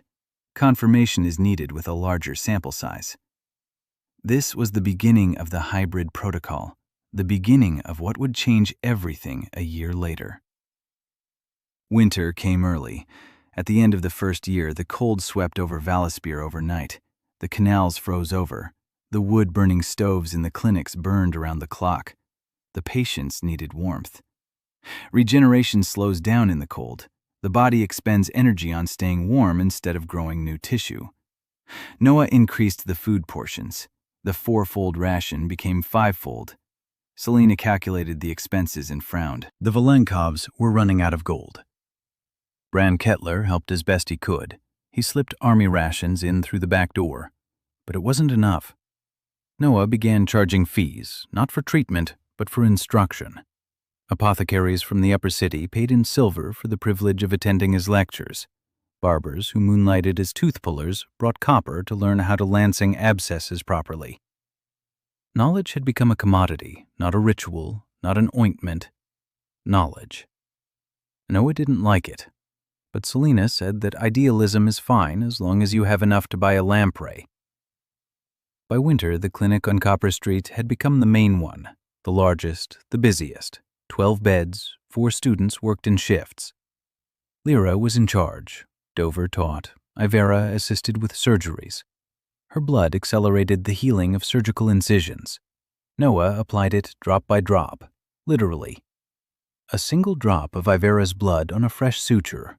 Inflammation was cut in half. The edges healed in 3 days instead of 7. Ivera gave her blood in silence. Every time Noah saw her bite her lip. Not from the pain of the needle, from something else. Her whole life, her blood had been the property of the house. They took it for rituals, drained it into silver bowls, sold it for gold. She was a vessel, literally. Now she gave her blood voluntarily, drop by drop, for specific people with specific wounds. And for the first time in her life, it felt right. New faces appeared at the clinic. Myrene Talbot, May, 19 years old, the armorer's daughter. She came in with her left hand shattered, an accident in the forge. A hammer had come loose from its handle and fallen onto her hand as it lay on the anvil. 3 metacarpal bones were broken. Tendons were torn. Noah put her hand back together in 4 hours. He set every bone. He sutured every tendon. He applied a splint. He injected a cocktail of medications. The hand healed, but it remained weak. Her grip was half what it used to be. May couldn't hold a hammer. She couldn't go back to the forge. She came to Noah a week after being discharged. She said that she wanted another hand, an iron one that could hold a hammer more firmly than before. Noah looked at her. She was sturdy, broad-shouldered for a girl. Her hands were covered in calluses and burns. Her face was open and honest. She didn't complain. She didn't ask for pity. She wanted a solution. Noah said he couldn't make a prosthetic, not because it was impossible, but because it wasn't his specialty. But he had another proposal. He needed tools, good tools. Scalpels thinner than those made by the town blacksmith, vascular clamps, retractors for spreading tissue, bone saws, suture needles. He'd drawn all of this on paper, but no one in town could forge them with the necessary precision. May looked at the drawings for a long time. Then she said she could do it, that her father was the best armorer in Lower Valspir, that he forges blades with his eyes closed. But he'd turned his back on his work. He drinks because he makes things that kill. May took the blueprints. 3 days later, she brought the first scalpel. Noah took it in his hand, a thin blade, smooth, so sharp it cut through paper with a single touch, perfectly balanced. The handle fit his palm like a glove. Noah looked at May. He asked who had forged it. May said it was her father, that she'd shown him the blueprint and told him it was for a doctor who fixes hands. Old Talbot sat at the anvil for the first time in 6 months. He forged it until nightfall. By morning, the scalpel was ready. He didn't drink that day. A week later, May brought the set. 2 scalpels, 3 clamps, a retractor, a bone saw the size of a palm. Thin, precise. The blade made of hardened steel. Each instrument was a work of art. For the first time, Noah operated with instruments that were on par with those from his past life, not in terms of material, in design, in precision, in the way they felt in his hand. May stayed at the clinic, not as a medical student, as a mechanic. She fixed everything. She tuned the furnaces. She built shelves for the instruments. She devised a system of hooks on the operating room wall so everything would be within reach. She made a stand for the microscope. She knocked together new beds. She was loud. She laughed so hard the walls shook.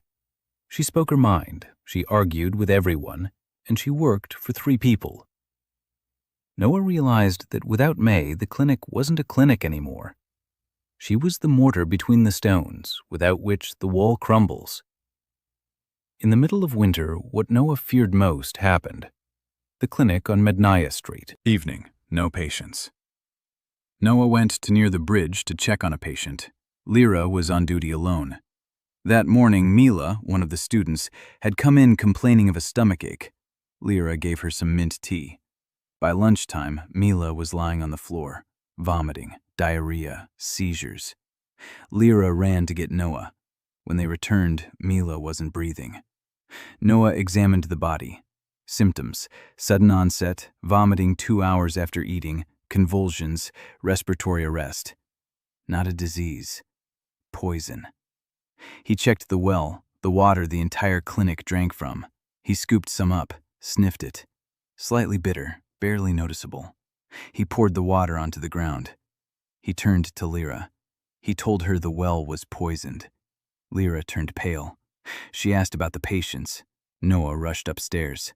6 people in their beds. 4 had drunk water from the well. 2 were vomiting. Noah pumped their stomachs until nightfall. He made them drink clean water. He induced vomiting. He gave them more water. He induced vomiting again. 2 survived. The 3rd spent the night hovering between life and death, but came to by morning. The 4th hadn't drunk any water that morning. He was lucky. Mila wasn't so lucky. She was 20 years old. She'd come to the clinic 3 months ago, a former laundress. She wanted to learn. She was a quick learner. She had a good memory. Noah thought that in a year she'd be able to treat patients on her own. Now she lay on the clinic floor, dead. 20 years old, poisoned by water from the well.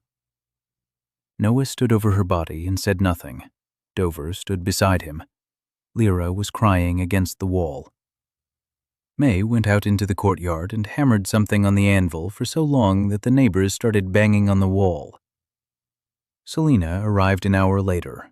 She examined the well. She checked the lock on the lid. There was no lock. She said quietly that this was the work of a professional. The poison had been mixed into the water no earlier than last night, so someone had come by during the night. They knew where the well was. They knew there were no safeguards. The Mercad House, or the church, or any of the 4 great houses. It doesn't matter who. What matters is that they've moved from observation to action. Noah hadn't worked for a month, 30 days. He'd handed his patients over to Lyra, his surgeries to Yver, and his records to Dover. He himself lay on a cot in a room on the 2nd floor, staring at the ceiling. He didn't eat. He barely drank. He didn't speak. May brought him food and set it by the bed. Lyra came and sat in silence. Dover stopped by and left. Ivera didn't come. She understood. She knew what it was like, to witness a death you could have prevented. She'd seen it many times, in her house, when the ritual failed, when the connection proved too weak, when a patient died because the mage wasn't strong enough. She knew words wouldn't help. A month later, Selina came. She sat on the edge of the bed. She took Noah's hand. She said that Toby asked about him every day, that the blastema on his colt was growing, that the boy needed an examination, that without Noah, Lyra wasn't sure about the dosage, that 3 new patients were waiting, that the notes needed to be finished, but the students couldn't understand the 3rd chapter without his explanations, that Mila wouldn't want him lying here. Noah closed his eyes. He said that Mila was dead because he hadn't put a lock on the well, because he'd been thinking about cells and blastemas instead of a simple iron lock. Selena replied that Mila was dead because someone had put poison in the water, not because there was no lock. A lock can be broken. Poison can be slipped into food, in ointment, in the air. You can't protect yourself from everything. You can only keep going. Noah lay there in silence. Selena didn't leave. She sat there holding his hand. An hour. 2. 3. By evening, Noah sat up. He looked at her. He said one word. Okay. In the morning, he left the room. He went downstairs, washed his hands, put on an apron, went to see the patients. Lyra saw him and started crying, out of relief. Noah told her to stop. They had work to do. He examined Toby. The blastema had grown, noticeably. The boy was smiling. Noah checked the tissue density, the vascular network, and the innervation. Everything was normal. He adjusted the dosage, increasing the bone marrow content in the cocktail. The leg needed more calcium for the tibia to grow. He jotted it down in his notebook. Then he sat down at the table and wrote an order, which Selena put on paper and posted in every clinic. All wells must be covered with a lockable lid. The key is with the senior on-duty officer. Boiled drinking water, always. Prepare food for patients only at the clinic. Nothing brought in from outside. A guard at the entrance to every clinic, around the clock. A list of people authorized to enter. Everyone else must go through the senior officer. Selena read the list and nodded. Then she added 3 more points of her own. Emergency exits from every room. A hiding place for money and documents in every clinic in case of evacuation. An alarm signal, 3 blows on the pipe. That means run. Noah looked at her. He thought that without Selena, he would have been dead 3 times over. Without her crossbow, without her gold, without her ability to see danger 3 steps before it arrived. He thanked her. Selena told him not to thank her. Instead, he put locks on all the wells. The spring of the 2nd year brought changes Noah hadn't planned for. His clinics were no longer a secret. Not to the great houses, not to the church, not to the city. Hundreds of people passed through the 3 locations in the 1st year. Every one of them returned home, some with a new arm, some with a stitched-up wound that hadn't become infected, some with a realigned joint, some with a healed abscess. They told their stories to neighbors, to relatives, to friends, at the market, in the tavern, at the bathhouse. The stories spread through the city like water seeping through cracks in stone. A healer from the slums. He smears fish slime. He regrows hands. He washes his hands before touching a wound. An eccentric, but his patients live. The church could not ignore this. Cardinal Morton Valancourt had been gathering information for a whole year. Now he had the full picture. 3 clinics, about 40 students, over 100 patients. A text circulating in manuscripts that undermines the foundations of the doctrine of the vessel, and the protection of the captain of the guard, which makes an arrest difficult but not impossible. Morton decided to act. Not harshly, he was no fool. He understood that an arrest could create a martyr, and a martyr is more dangerous than a heretic. Morton chose a different path. A public indictment, a trial, not a secret one, an open one, in the presence of witnesses, in Valaspire Cathedral, before the townspeople and the nobility. A charge of heresy, evidence, the notes on the body, a text denying the nature of the vessel, testimony from priests, testimony from patients who could be coerced into saying anything. The goal was not burning at the stake. Morton wanted a recantation, a public one, a resounding one. Noah was to stand before the cathedral and say that he had been wrong, that the body is a vessel, that healing is a blessing, that his method works only by the will of the goddess and not of its own accord. After the recantation, Morton planned to make Noah his puppet, a patron saint of humility. The church would have accepted his method, cleansed it of heresy, called it a new ritual, taken it under its control. The cocktail would have become a sacrament, the ointment a blessing, hand-washing a rite of purification, and the monopoly would have been preserved. It would simply have expanded. Noah learned of the accusation from Bran. The captain came at night. He sat down at the table in the clinic by the bridge. He said the inquisitors would arrive tomorrow morning with an order to appear at the cathedral in 7 days for trial. Failure to appear would be tantamount to an admission of guilt, punishment for heresy, the stake. Noah listened in silence. Then he asked if it could be stopped. Bran said no. The military chancellor wouldn't pick a fight with the church over a doctor from the slums. His protection had its limits. But Bran could give Noah something else. Advice. Don't run, don't hide, to face trial. Because if Noah ran, he'd be a fugitive for the rest of his life. But if he faced trial, he'd have one chance. Noah asked what it was. Bran said the church wanted a recantation, not execution. That meant they were willing to negotiate. That meant there was room to maneuver. He just needed to find the right argument. Noah thought about it all night. In the morning, the inquisitors arrived, 2 of them, in dark robes with crimson sashes. They handed him a scroll, in order to appear. 7 days, the cathedral, the trial. Noah took the scroll. The inquisitors left. Selena read the document. She said the wording was standard, a charge of first-degree heresy, denial of the nature of the vessel, claiming the goddess's grace, spreading false teachings. Each charge carries the penalty of being burned at the stake. But reading between the lines reveals something else. They didn't mention the clinic, the patients, or the students, just the text, notes about the body, and Noah personally. This means that Morton is aiming for the head, not the body. If Noah is removed, the organization can continue to operate. If Noah renounces his beliefs, the organization loses its ideology. Noah gathered everyone: Lyra, Dover, Selena, Ivera, May, Kern, who was now working as a liaison between the clinics, 20 senior students. He told them that in 6 days he would stand trial before the church, that he was accused of heresy, that if he lost the trial, he would be burned at the stake, that if he fled, they would all be in danger, that he had decided to go. Lyra said she would go with him. Dover said he would too.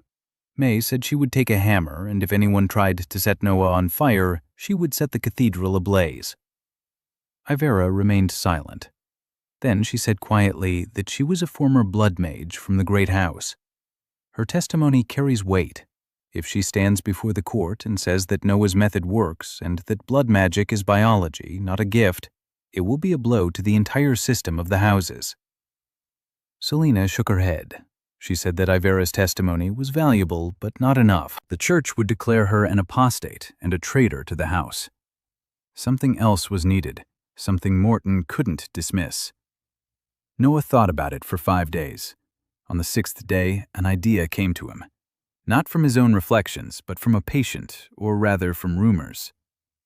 Bran sent word via a messenger that the son of Supreme Inquisitor Torvald Crane was gravely ill. The boy was 10 years old. 3 days ago, he'd started having stomach pains, a fever, and vomiting. The blood mages had examined him, and they said it was an inflammation of the internal organs. They performed a ritual. It didn't help. The boy was getting worse. Noah asked for details. The pain had started around the navel and then shifted to the lower right side of the abdomen. He had a high fever. His abdomen was tense. Pressing on the right iliac region caused sharp pain. Noah knew this set of symptoms like the back of his hand. Appendicitis. Acute. Most likely already perforated. Septic peritonitis. Without surgery, the boy would die within 2 days. Blood mages couldn't help because regeneration doesn't treat infections inside the body. They can heal external wounds, they can regrow limbs. But an abscess inside the abdomen is a different matter. It needs to be opened, cleaned out, rinsed. The source of the infection must be removed. That's surgery, not magic. Noah sent Bran a note. 1 sentence. He could save the boy. The condition. The operation must take place on a ship, in front of witnesses. Bran passed it on to Torvald Crane. The Supreme Inquisitor read the note for 3 hours. Then he agreed. Valaspir Cathedral was enormous. The stone vaults soared to the height of a 10-story building. Stained glass windows cast colorful patches of light onto the floor slabs. Pews stretched in rows from the entrance to the altar. 700 seats, all filled. Townspeople, nobility, priests, military, merchants, beggars. Noah walked down the central aisle, counting his steps, not out of fear, out of habit. He always counted his steps when he was nervous. In Seoul, he'd count the steps from the lab to the coffee machine. Here, he counted the steps to the altar where he was about to either die or triumph. 84 steps. To the right of the altar sat Cardinal Morton Valancourt, in dark crimson vestments. His face was calm. His hands were folded on his knees. Next to him were 4 judges from the Supreme Ecclesiastical Council. To his left stood Grand Inquisitor Torvald Crane, a tall, thin man with a face that looked as if it had been carved from stone. He wasn't looking at Noah. He was looking at the stretcher that had been carried in through the side door. A boy lay on the stretcher, small, pale, curled up in pain. His stomach was swollen. His breathing was rapid and shallow. 10 years old, the Inquisitor's son. Noah stopped in front of the altar. Behind him stood his people, Lyra with her tool bag, Ivera with a wristband ready to donate blood, May with a set of steel tools, her father's work. Dover leaned on a cane and looked around, assessing the room like a former soldier. Selina stood a little further away. Her face was hidden by a hood. The Valancourt's daughter could not appear in public, but she certainly could not leave either. Kern stood in the front row of the audience. He gripped the bench's railing with both hands. His right hand was slightly smaller than his left, pink skin, alive. Morton Valancourt rose to his feet. The hall fell silent. He began to speak. His voice was steady and soft, yet such that every corner of the cathedral could hear it. He said that standing before the court was a man who called himself a healer, that this man was spreading a doctrine that denied the nature of the vessel bestowed by the Red Mother, that he claims the body is not a gift from God, but a collection of tiny particles subject to earthly laws, that he appropriates for himself a grace that belongs only to those in whose blood flows a reflection of the goddess, that he is writing a book full of false claims and distributing it to the common people, undermining the foundations of faith and order. Morton spoke for 10 minutes. Every word was carefully chosen. Every argument was precise. Noah listened and thought that this man was not stupid, not a fanatic, not a fraud. He believes what he says, sincerely, deeply. When Morton finished, he turned to Noah. He asked if the accused acknowledged his errors, if he was ready to renounce the false teachings and accept repentance. Noah said he did not acknowledge them, and he would not renounce them. But he offered proof. A murmur ran through the hall. Morton raised his hand. Silence. He asked what proof. Noah pointed at the stretcher carrying the boy. He said that the Supreme Inquisitor's son was dying, that the blood mages had been unable to help, that there was an abscess inside the boy's abdomen that would kill him by tomorrow morning, that he could cut open the boy's abdomen, remove the source of the infection, clean out the pus, sew him up, and the boy would live. Right here, right now, in front of 700 witnesses. The hall buzzed. Morton didn't move. He looked at Noah for a long time. Then he turned to Torvald Crane. The Inquisitor stood there, looking at his son. The boy was moaning, quietly, almost silently. His father nodded. Morton turned to Noah and said that the court was permitting the demonstration. Noah took off his jacket. He rolled up his sleeves. Lyra set a table next to the stretcher. May laid out the instruments on a clean cloth. 2 scalpels, clamps, a retractor, needles with gut suture. Noah washed his hands. In front of 700 people, with hot water from a pitcher that Lyra had heated on a brazier, with soap, thoroughly, up to his elbows. The courtroom watched. Someone giggled. Noah paid no attention. He examined the boy. His abdomen was tense as a board. The right iliac region was tender, positive sign of peritoneal irritation, perforated appendicitis, diffuse purulent peritonitis. Time was running out. Noah picked up the scalpel. He made an incision, a long one, from the navel down and to the right. Skin, subcutaneous fat, fascia, muscles, peritoneum. He cut through layer by layer, as always, just as he'd been taught, seeing every layer, knowing what lay beneath it. Lyra mopped up the blood. Ivera stood at the ready. May handed him the instruments. Dover stood nearby and quietly told Lyra where to look. The hall was silent. 700 people were so quiet that you could hear the candles crackling. Noah cut open the peritoneum. Pus gushed out, yellow-green, foul-smelling. A lot of it.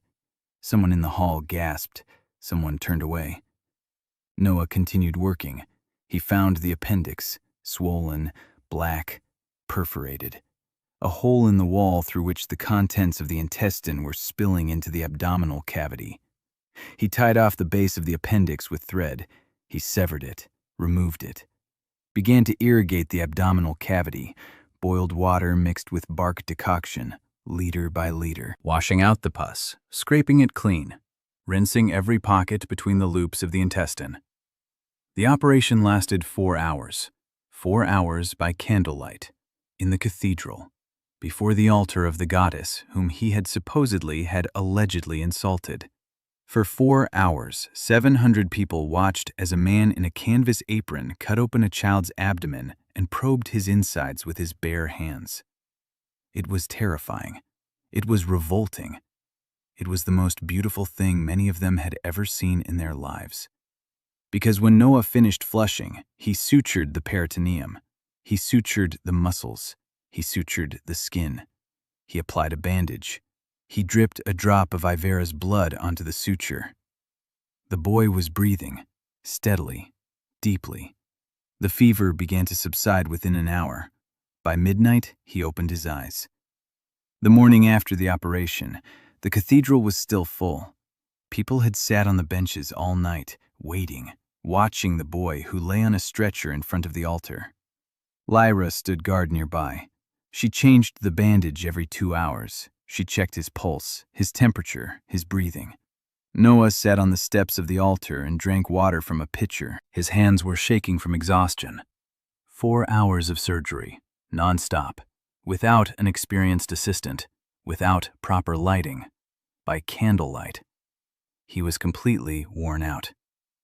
The boy opened his eyes at dawn. He looked up at the cathedral ceiling, at the stained glass windows, at his father, who had stood right there, not moving an inch all night. The boy said he wanted a drink. Torvald Crane, the Grand Inquisitor, the man who had sent more heretics to the stake than anyone in the history of Círdan, knelt down beside the stretcher and brought a cup of water to his son's lips. His hands were trembling. The boy drank, in small sips. Then he asked why his stomach hurt. His father said that the healer had cured him. The boy asked which healer. His father pointed to Noah.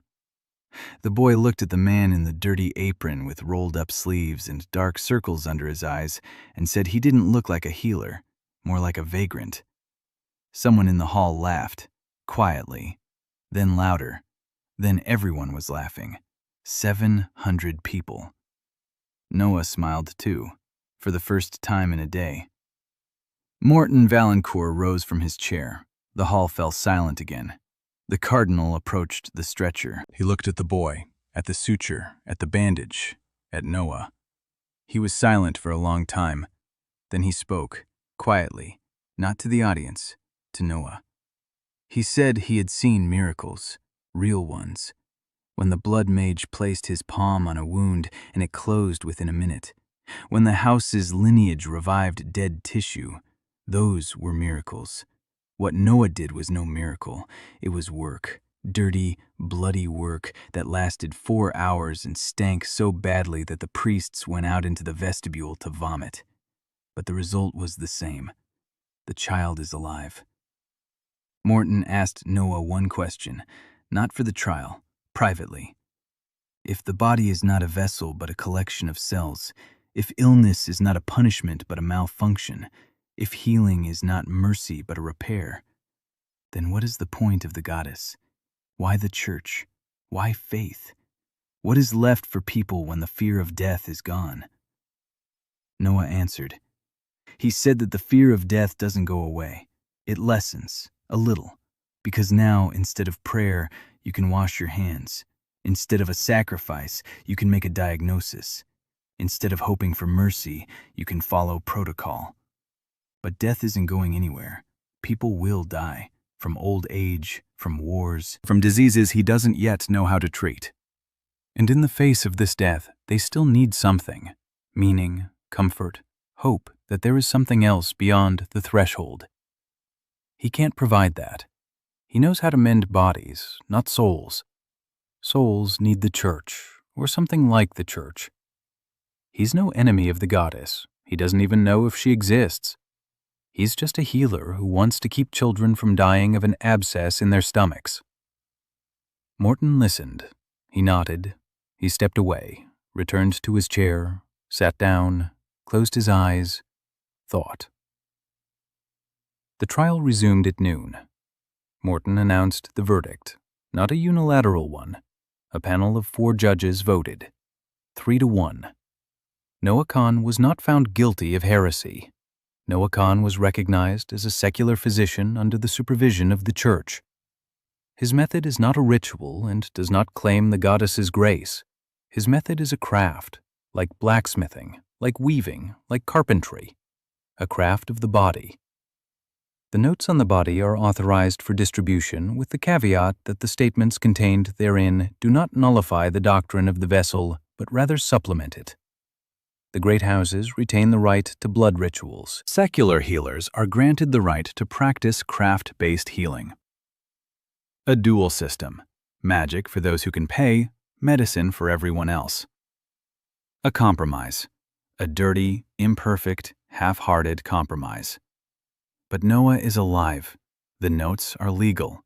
The students are free. Clinics can operate openly. Noah accepted. Torvald Crane approached him after the trial.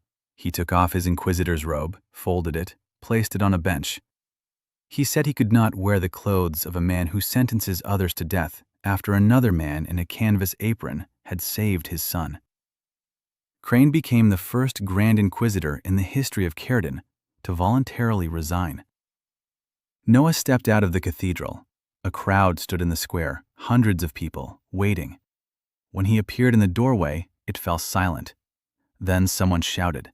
Then everyone shouted. Noah couldn't make out the words. Noise. Just noise. He walked through the crowd. People parted. They brushed against his shoulders, his arms. Lyra walked beside him, fending off those who were too persistent. May walked ahead, clearing a path with her shoulders. Selena walked behind, making sure no one approached from behind. Ivera walked in silence. She was thinking about what had just happened. The church had lost. Not the war, the battle, the first of many, but it had lost, and the world had shifted just a little. Noah reached the clinic by the bridge. He went inside. He sat down at a table. He rested his head in his hands. He fell asleep. For the first time in 2 days. Lyra covered him with a blanket. May closed the door. Selena posted a guard. Dover sat on the porch with a knife on his lap. Kern stood by the entrance. Clutching a wooden staff with both hands, they stood guard over the sleep of the man who had just changed history with a candle-lit operation. The year following the trial changed Valaspir more than the previous 10 years of war had. The clinics emerged from the underground. The pharmacy by the bridge became the pharmacy by the bridge, without quotation marks. A real clinic with a sign, with an appointment schedule, with a line that now stood out in the open rather than hiding in back alleys. 9 locations throughout the city. Each had between 2 and 5 students. Each had its own specialty. The clinic by the bridge focused on regeneration. The clinic on Mednaya Street on surgery. The clinic in the bathhouse on childbirth and women's diseases. Midwives who had read the notes began washing their hands before delivering babies. The maternal mortality rate fell by a factor of 3 in the first 6 months. By a factor of 3. Dover did the math. On a city-wide scale, this meant that in 1 year, about 200 women survived who, under the old system, would have died of childbed fever. 200 women. 400 little hands that would embrace their mothers. But Noah didn't count. He had no time to count. He taught, every day, from dawn to dusk. 40 students became 100. Former bone setters, former barbers, former apothecaries, former bathhouse attendants, former nuns, former soldiers. Each of them had passed through Noah's hands. Each knew how to wash their hands, boil instruments, how to dress a wound, how to diagnose based on symptoms. The top 20 knew how to perform surgery. 10 knew how to induce regeneration. 3 could concoct a cocktail from scratch using raw ingredients. Notes on the Body had grown to 3 volumes. Volume 1, The Body, Anatomy and Physiology in Plain Language. Volume 2, Surgery, How to Cut, How to Suture, How to Stop Bleeding, How Not to Kill the Patient. Volume 3, Regeneration, The Cocktail, Dosages, Stages, Complications, Contraindications. The lists spread throughout the country, not just in Valspear. Merchants carried copies to provincial towns. Soldiers carried them to the eastern border. Sailors took them overseas. Noah didn't control the distribution. He didn't even try. That was the whole point. Knowledge that can be controlled is not knowledge. It is a commodity. Ivera worked with it side by side. The hybrid protocol they were developing yielded results by the middle of the 2nd year. The combination of the cocktail and the mage's blood reduced regeneration time from 3 months to 6 weeks, by half. Ivera learned to dose her blood, not by the liter as in the house's rituals, drops. A single drop contained enough active cells to trigger the cascade. Noah had isolated the fraction from her blood that was responsible for the acceleration, roughly, primitively, using a potter's wheel as a centrifuge. But he had isolated it. He stored the fraction in sealed glass vials in a cold basement, 10 vials. Each contained enough material for a single procedure. No Ivera, no mage. A ready-to-use biological regeneration accelerator. Ivera looked at the vials and said nothing. Noah asked what she was thinking. She said she was thinking about how, for 1,000 years, her ancestors had been milked like cows. They collected their blood, they sold it, they forced them to marry among themselves so their offspring would be more valuable. And now, one man with a potter's wheel and glass tubes had done something that devalued the entire system. 10 vials that work without a mage. If there were 100, 1,000, if they learned to store them longer, if they find a way to produce them without a donor, then the houses won't be needed at all. Noah said that was still a long way off. Ivera replied that it wasn't as far off as he thought. Meanwhile, changes were taking place on the eastern border that Noah had only seen in reports. Hannah Yu arrived in her 2nd year, a field surgeon with a mercenary unit, 26 years old, 10 years of war, 600 amputations in her career. She came to Valespear for a set of old Telbot's surgical instruments. She heard about the doctor. She stayed for a month, then for 2, then for 3. Noah taught her aseptic technique and antiseptic protocol. Hannah picked it up instantly. She was a surgeon sent from God, or a natural talent, or 10 years of daily practice on living people. Her hands were faster than Noah's, more precise than Lyra's, steadier than anyone else's. She smoked a pipe. She drank as much as the soldiers. She spoke in a way that would make even dock workers blush. And she operated in a way that had Noah standing by, learning in silence. Because field surgery isn't lab work, it's speed, decisions made in seconds, no time for diagnosis, no time for protocols, to cut or not to cut, right now. Hannah taught Noah things he couldn't read about in any textbook. How to operate when the ground is shaking from artillery fire. How to suture by the light of a burning tent. how to choose who to save when there are 20 wounded and you're alone. Noah taught Hannah things she couldn't have learned in 10 years of war. Why boil a knife? Why wash your hands? Why rinse a wound? She listened. She counted in her head. 600 amputations. Half died from infection. 300 people. If only she'd known that 10 years ago. Hannah didn't cry. She lit her pipe. She drank half a jug of wine. Then she stood up and said she needed to return to the front. But now she would have a clean knife. She took a full set of instruments, 20 copies of the notes, 100 bandages made of boiled cloth, a barrel of antiseptic solution, and 10 students whom Noah had selected from among the volunteers, the 1st Field Brigade. 10 people trained according to Noah's protocol: clean hands, clean instruments, diagnosis, asepsis, a regeneration cocktail for those who could be saved, a clean amputation for those who couldn't. Hannah led them east. 3 months later, she sent a report. The post-operative mortality rate in her unit had dropped from 50% to 4. From 50 to 4. Noah read the figure. He read it again. He sat down. He looked at his hands. He thought that every pair of hands he had taught to wash saved more lives than any cocktail. Another field brigade, then a 3rd, then a 5th. By the end of the 2nd year, 7 brigades were operating on the eastern border, 70 people. The war hadn't stopped, but it had ceased to be a meat grinder with no way out. Soldiers were returning, with their arms and legs intact. Not all of them, but many did. For the first time in 10 years, the convoys carrying the maimed to Valaspir grew smaller. For the first time, the neighborhood of armless veterans in Lower Valaspir didn't grow, it shrank. People didn't need a new name for what Noah was doing. They found an old one. They called it medicine. Noah sat in the laboratory on the 2nd floor of the clinic by the bridge and read the papers Selina had placed on his desk. A royal decree. His Majesty King Cerdina hereby establishes the Royal Medical Academy in Valaspir. The rector is appointed. A blank space. Noah set the paper down. He looked at Selina. She was standing by the window, gray eyes, a calm face. She had changed over the past 2 years, not on the outside, on the inside. The icy aristocrat was gone.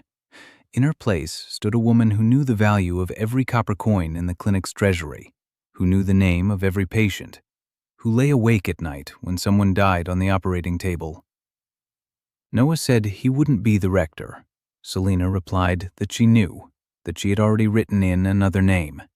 Dover, a former convict, a former army surgeon, a man who knows anatomy better than anyone in the city, a man whose hands shake too much to operate, but whose voice is steady enough to teach.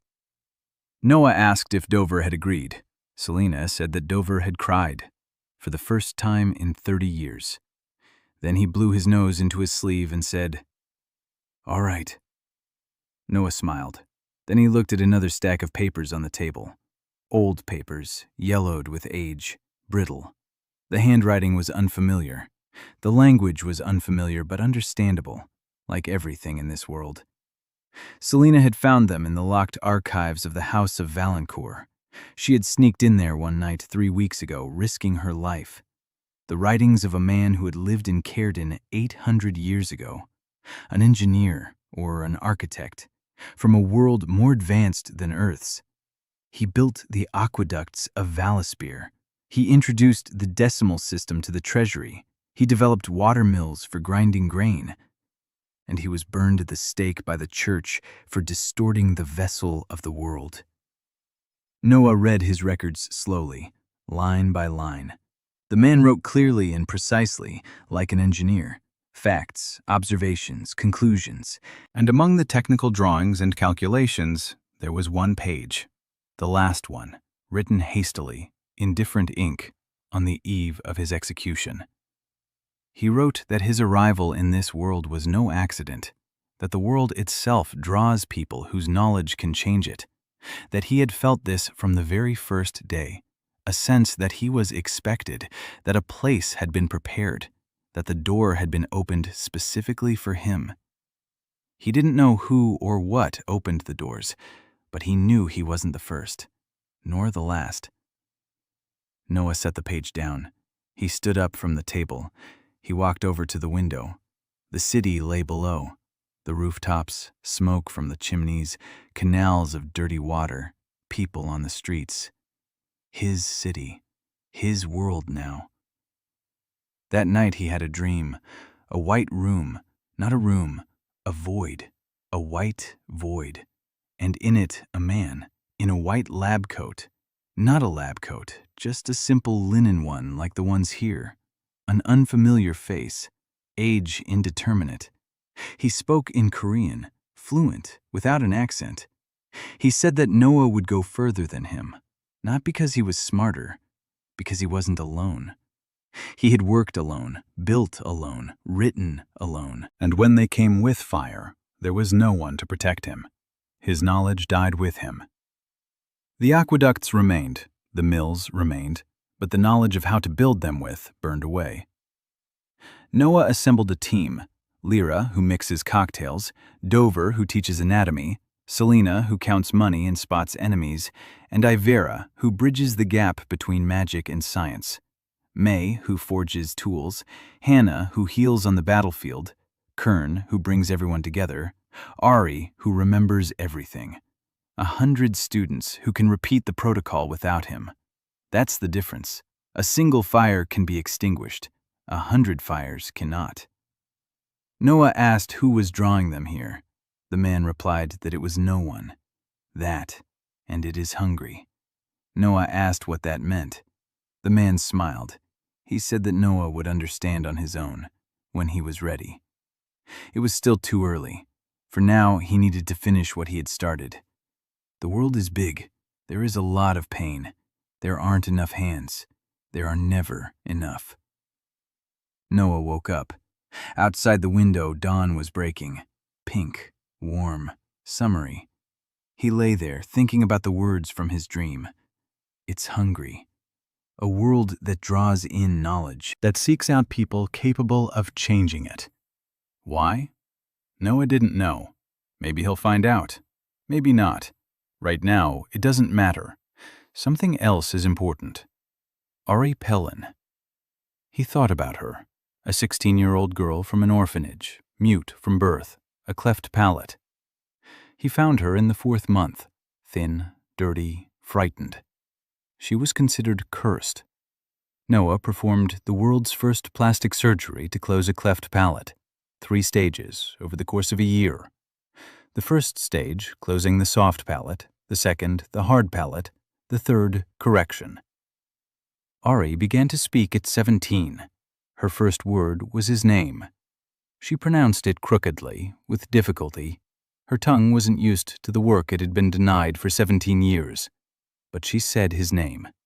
And Noah sat down on the operating room floor and covered his face with his hands. Because in that moment, he realized why he was there.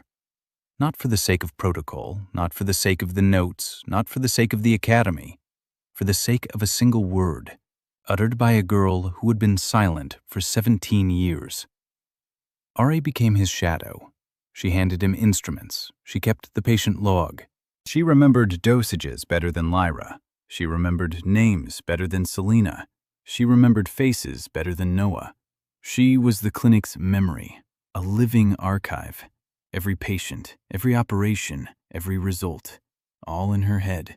And in the notebooks she filled with neat, small handwriting. There were already 36 notebooks. Noah was preparing for graduation. 200 people. The first graduates of an academy that hadn't even officially opened yet, but one that already existed. In 9 clinics, in 100 minds, in 3 volumes of notes, in Ari's 36 notebooks. Selena was preparing the ceremony. The square in front of the academy building, summer, sunshine, 200 people lined up in a row. Noah said he didn't want speeches, he didn't want gowns, he didn't want any pomp and circumstance. Selena replied that his opinion had been taken into account and ignored, because these 200 people deserved this moment. So be it. A summer noon, the square in front of the Royal Medical Academy building, the former palace of the younger prince, transferred by the crown for the needs of the new institution. White stone, columns, a wide staircase. Noah stood on the steps, not in a professor's robe, in a simple canvas doctor's apron, with his sleeves rolled up, his hands clean, as always. Before him stood 200 people. They stood in rows on the square. Former students, former patients, former cripples who had become surgeons, daughters of pharmacists, sons of blacksmiths, runaway nuns, former soldiers, bathhouse attendants, bone setters, barbers. People who 2 years ago didn't know they were supposed to wash their hands. Now each of them knew how to make a diagnosis, make an incision, suture a wound, stop bleeding, apply a splint, prepare a cocktail, administer recovery treatment, deliver a baby. Everyone could follow the protocol without Noah. Everyone could teach someone else. Noah looked at them and thought that what he saw before him wasn't 200 people. He saw 200 candles. Each of them would light 10 more. Those 10 would light 10 more each. In 5 years, there would be 20,000 people in Cairden who knew how to wash their hands before surgery. In 10 years, 50,000. In 20 years, every village would have someone capable of performing a clean amputation and suture a wound. In 50 years, there'll be regrowing fingers in village clinics. In 100 years, his name will be forgotten. But the protocol will remain. Just as the name of the first person to teach others how to boil water has been forgotten, but water still boils. Noah began handing out gifts, not diplomas. He hated diplomas. To each graduate, he gave 3 things: a scalpel made by old Talbot, clean, sharp, with a dark wooden handle; a copy of Notes on the Body transcribed in Ari's handwriting, all 3 volumes, in leather-bound editions; and a vial of a cocktail with a label on which Lyra had written the name, dosage, and date of manufacture by hand. 3 things: a knife, a book, medicine. Everything needed to get started. Noah handed them out in silence, shook hands, looked into their eyes, with each one, 200 times. 200 hands, 200 gazes. He remembered some of them as patients. This one had come without a left leg. Now he's standing on 2. This one had come with burns covering half her face. Now her skin is pink and smooth. This one had come to carry a dead comrade. He was left to carry the living.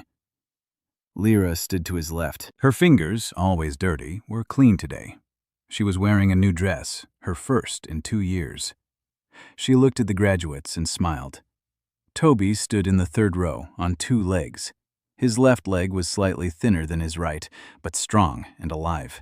He no longer limped. He had been running up the academy stairs this morning, skipping 2 steps at a time. Lyra saw this and turned away toward the wall. An old habit. But this time she didn't hide her tears. She just stood facing the wall, her wet face smiling. Selena stood to the right, back straight, gray eyes, hands folded in front of her. She was counting people. She was always counting. 200 graduates, 9 clinics, 7 field teams, 3 volumes of notes, more than 400 copies distributed across the country, 11,000 patients who had passed through the system in 2 years. Numbers. Selena loved numbers. Numbers don't lie. She caught Noah's gaze. She nodded slightly. He nodded back. No words were needed between them. Everything that needed to be said had been said that night after the assassination attempt, when she told him to stay, and he stayed. Ivera stood to Selena's right, quiet, focused. She watched the cocktail vials being handed out to the graduates. 10 of them contained her fraction. A biological accelerator. No mage, no ritual, no bloodline. Science in a glass vial. She thought that somewhere in House Soren, her aunt was finding out about this right now, and that in a year or 2 or 3, the houses would no longer be needed, not because they were a fraud, but because their uniqueness was no longer the only path. Ivera didn't yet know whether to rejoice or grieve over this, but she knew what mattered here, standing next to the person who had shown her her own cells and told her she wasn't broken. And that was enough. May stood in the front row of graduates, broad-shouldered, tanned, wearing a blacksmith's leather apron over a clean shirt. A set of tools she'd made herself hung from her belt. She hadn't become a surgeon. She'd become something this world had never seen before. A medical engineer.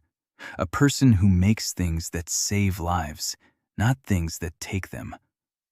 Her father stood beside her, old Talbot, sober for 2 years now, ever since he started forging scalpels. He stood up straight. His hands didn't shake. He looked at his daughter and at the hundreds of scalpels he had forged for these people. And for the first time in decades, he wasn't ashamed of his craft. Hannah Yu stood in the same first row. She was smoking a pipe. She pretended the smoke had gotten in her eyes. She wiped them with her sleeve. No one believed it was from the smoke. No one said anything. Standing next to Hannah were her 4 field surgeons. Weathered faces, strong hands, the calm eyes of people who had seen death every day and learned to take it away. Ari stood slightly behind Noah, as always, a shadow, with a notebook in her hands. 37th. She was taking notes, the names of the graduates, the scalpel numbers, copy numbers of the notes, the date, the weather, the number of people in the square. She was writing everything down, because someone had to write it down so that others could read it later.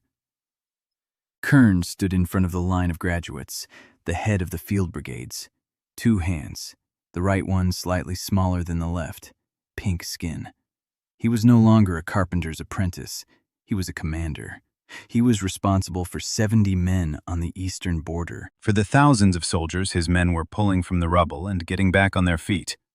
He raised his right hand, that very one, the one that hadn't been there 3 years ago. The hall fell silent. Kern began to recite the oath, not to a goddess, to a patient. The words were simple. Noah had written them with Lyra the night before graduation. I will wash my hands. I will boil my instruments. I will teach the one who comes after me. I will take no more than is needed for bread. I will heal this hand, this leg, this person. Not the body, the person. 200 voices repeated them, word for word. The square buzzed with 200 voices uttering the same words. Noah listened, motionless, silent. He listened. At the far end of the square, behind the columns, stood Cardinal Morton Valancourt, alone, without an entourage, in simple, dark clothing without any insignia. He had not come as a cardinal, but as a human being. He listened to the oath until the very last word. Then he looked at Noah through the crowd. He nodded briefly. He did not smile. He didn't frown. He simply nodded. An acknowledgement, not agreement, not surrender. An acknowledgement that the world had changed and that he saw it. Morton turned and walked away, quietly, without looking back. From the bell tower of Valaspire Cathedral, the bell tolled slowly. Once, twice, 3 times. 12 tolls. Noon. For the first time in 800 years, the bell of the Church of the Red Mother was not ringing for an execution, not for a ritual, not for a funeral, but for a medical graduation. The square fell silent. 200 people stood and listened to the bell. Noah raised his eyes to the sky. Blue, summery, high. He spoke very quietly, in Korean, so that only Lyra, standing next to him, could hear. Professor Kim, I've finished the protocol. I'm sorry it took so long. Lyra didn't understand the words. She didn't know Korean, but she understood the tone, and she placed her hand on his shoulder. She just placed it there, without saying a word. The square grew noisy. The graduates were dispersing, hugging each other, laughing. Some were already leaving, to the east, to the south, to the provinces, to the villages, to carry scalpels and books and vials, to carry knowledge, from hand to hand, from mind to mind, like a flame passing from candle to candle. Noah walked down the steps. He crossed the square. He reached the clinic by the bridge, his first clinic. A former dye house, stone walls, a wooden second story, a shingle roof, no longer with holes. May had repaired it. Noah sat down on the porch. He took a tin mug out of his pocket. He poured tea from the flask, warm, herbal. Lyra had brewed it that morning. He sat there and drank his tea. A minute later, Kern sat down beside him. He took his mug in both hands. His right hand was still slightly smaller than his left, but it held the mug firmly, confidently. They sat there in silence. Two people on the clinic's porch. One had once lain on a stone table in the temple's basement with a rotting arm. The other had once lain on that same stone table, dead from a fever. Now one had 2 children and 70 people under his command. The other had 200 students and 3 volumes of notes. Noah took a sip of tea. He looked at Kern. He said it was time to retire now. Kern looked at him. He looked at the line that had already formed again at the clinic door. 12 people, waiting. The first one had arrived before dawn. An old man with a sore knee. Behind him, a woman with a child. Behind her, a soldier with a bandaged arm. Kern finished his tea, set down his mug. Said that no one believes it. Noah finished his tea, set down his mug, stood up. He rolled up his sleeves. He went to wash his hands.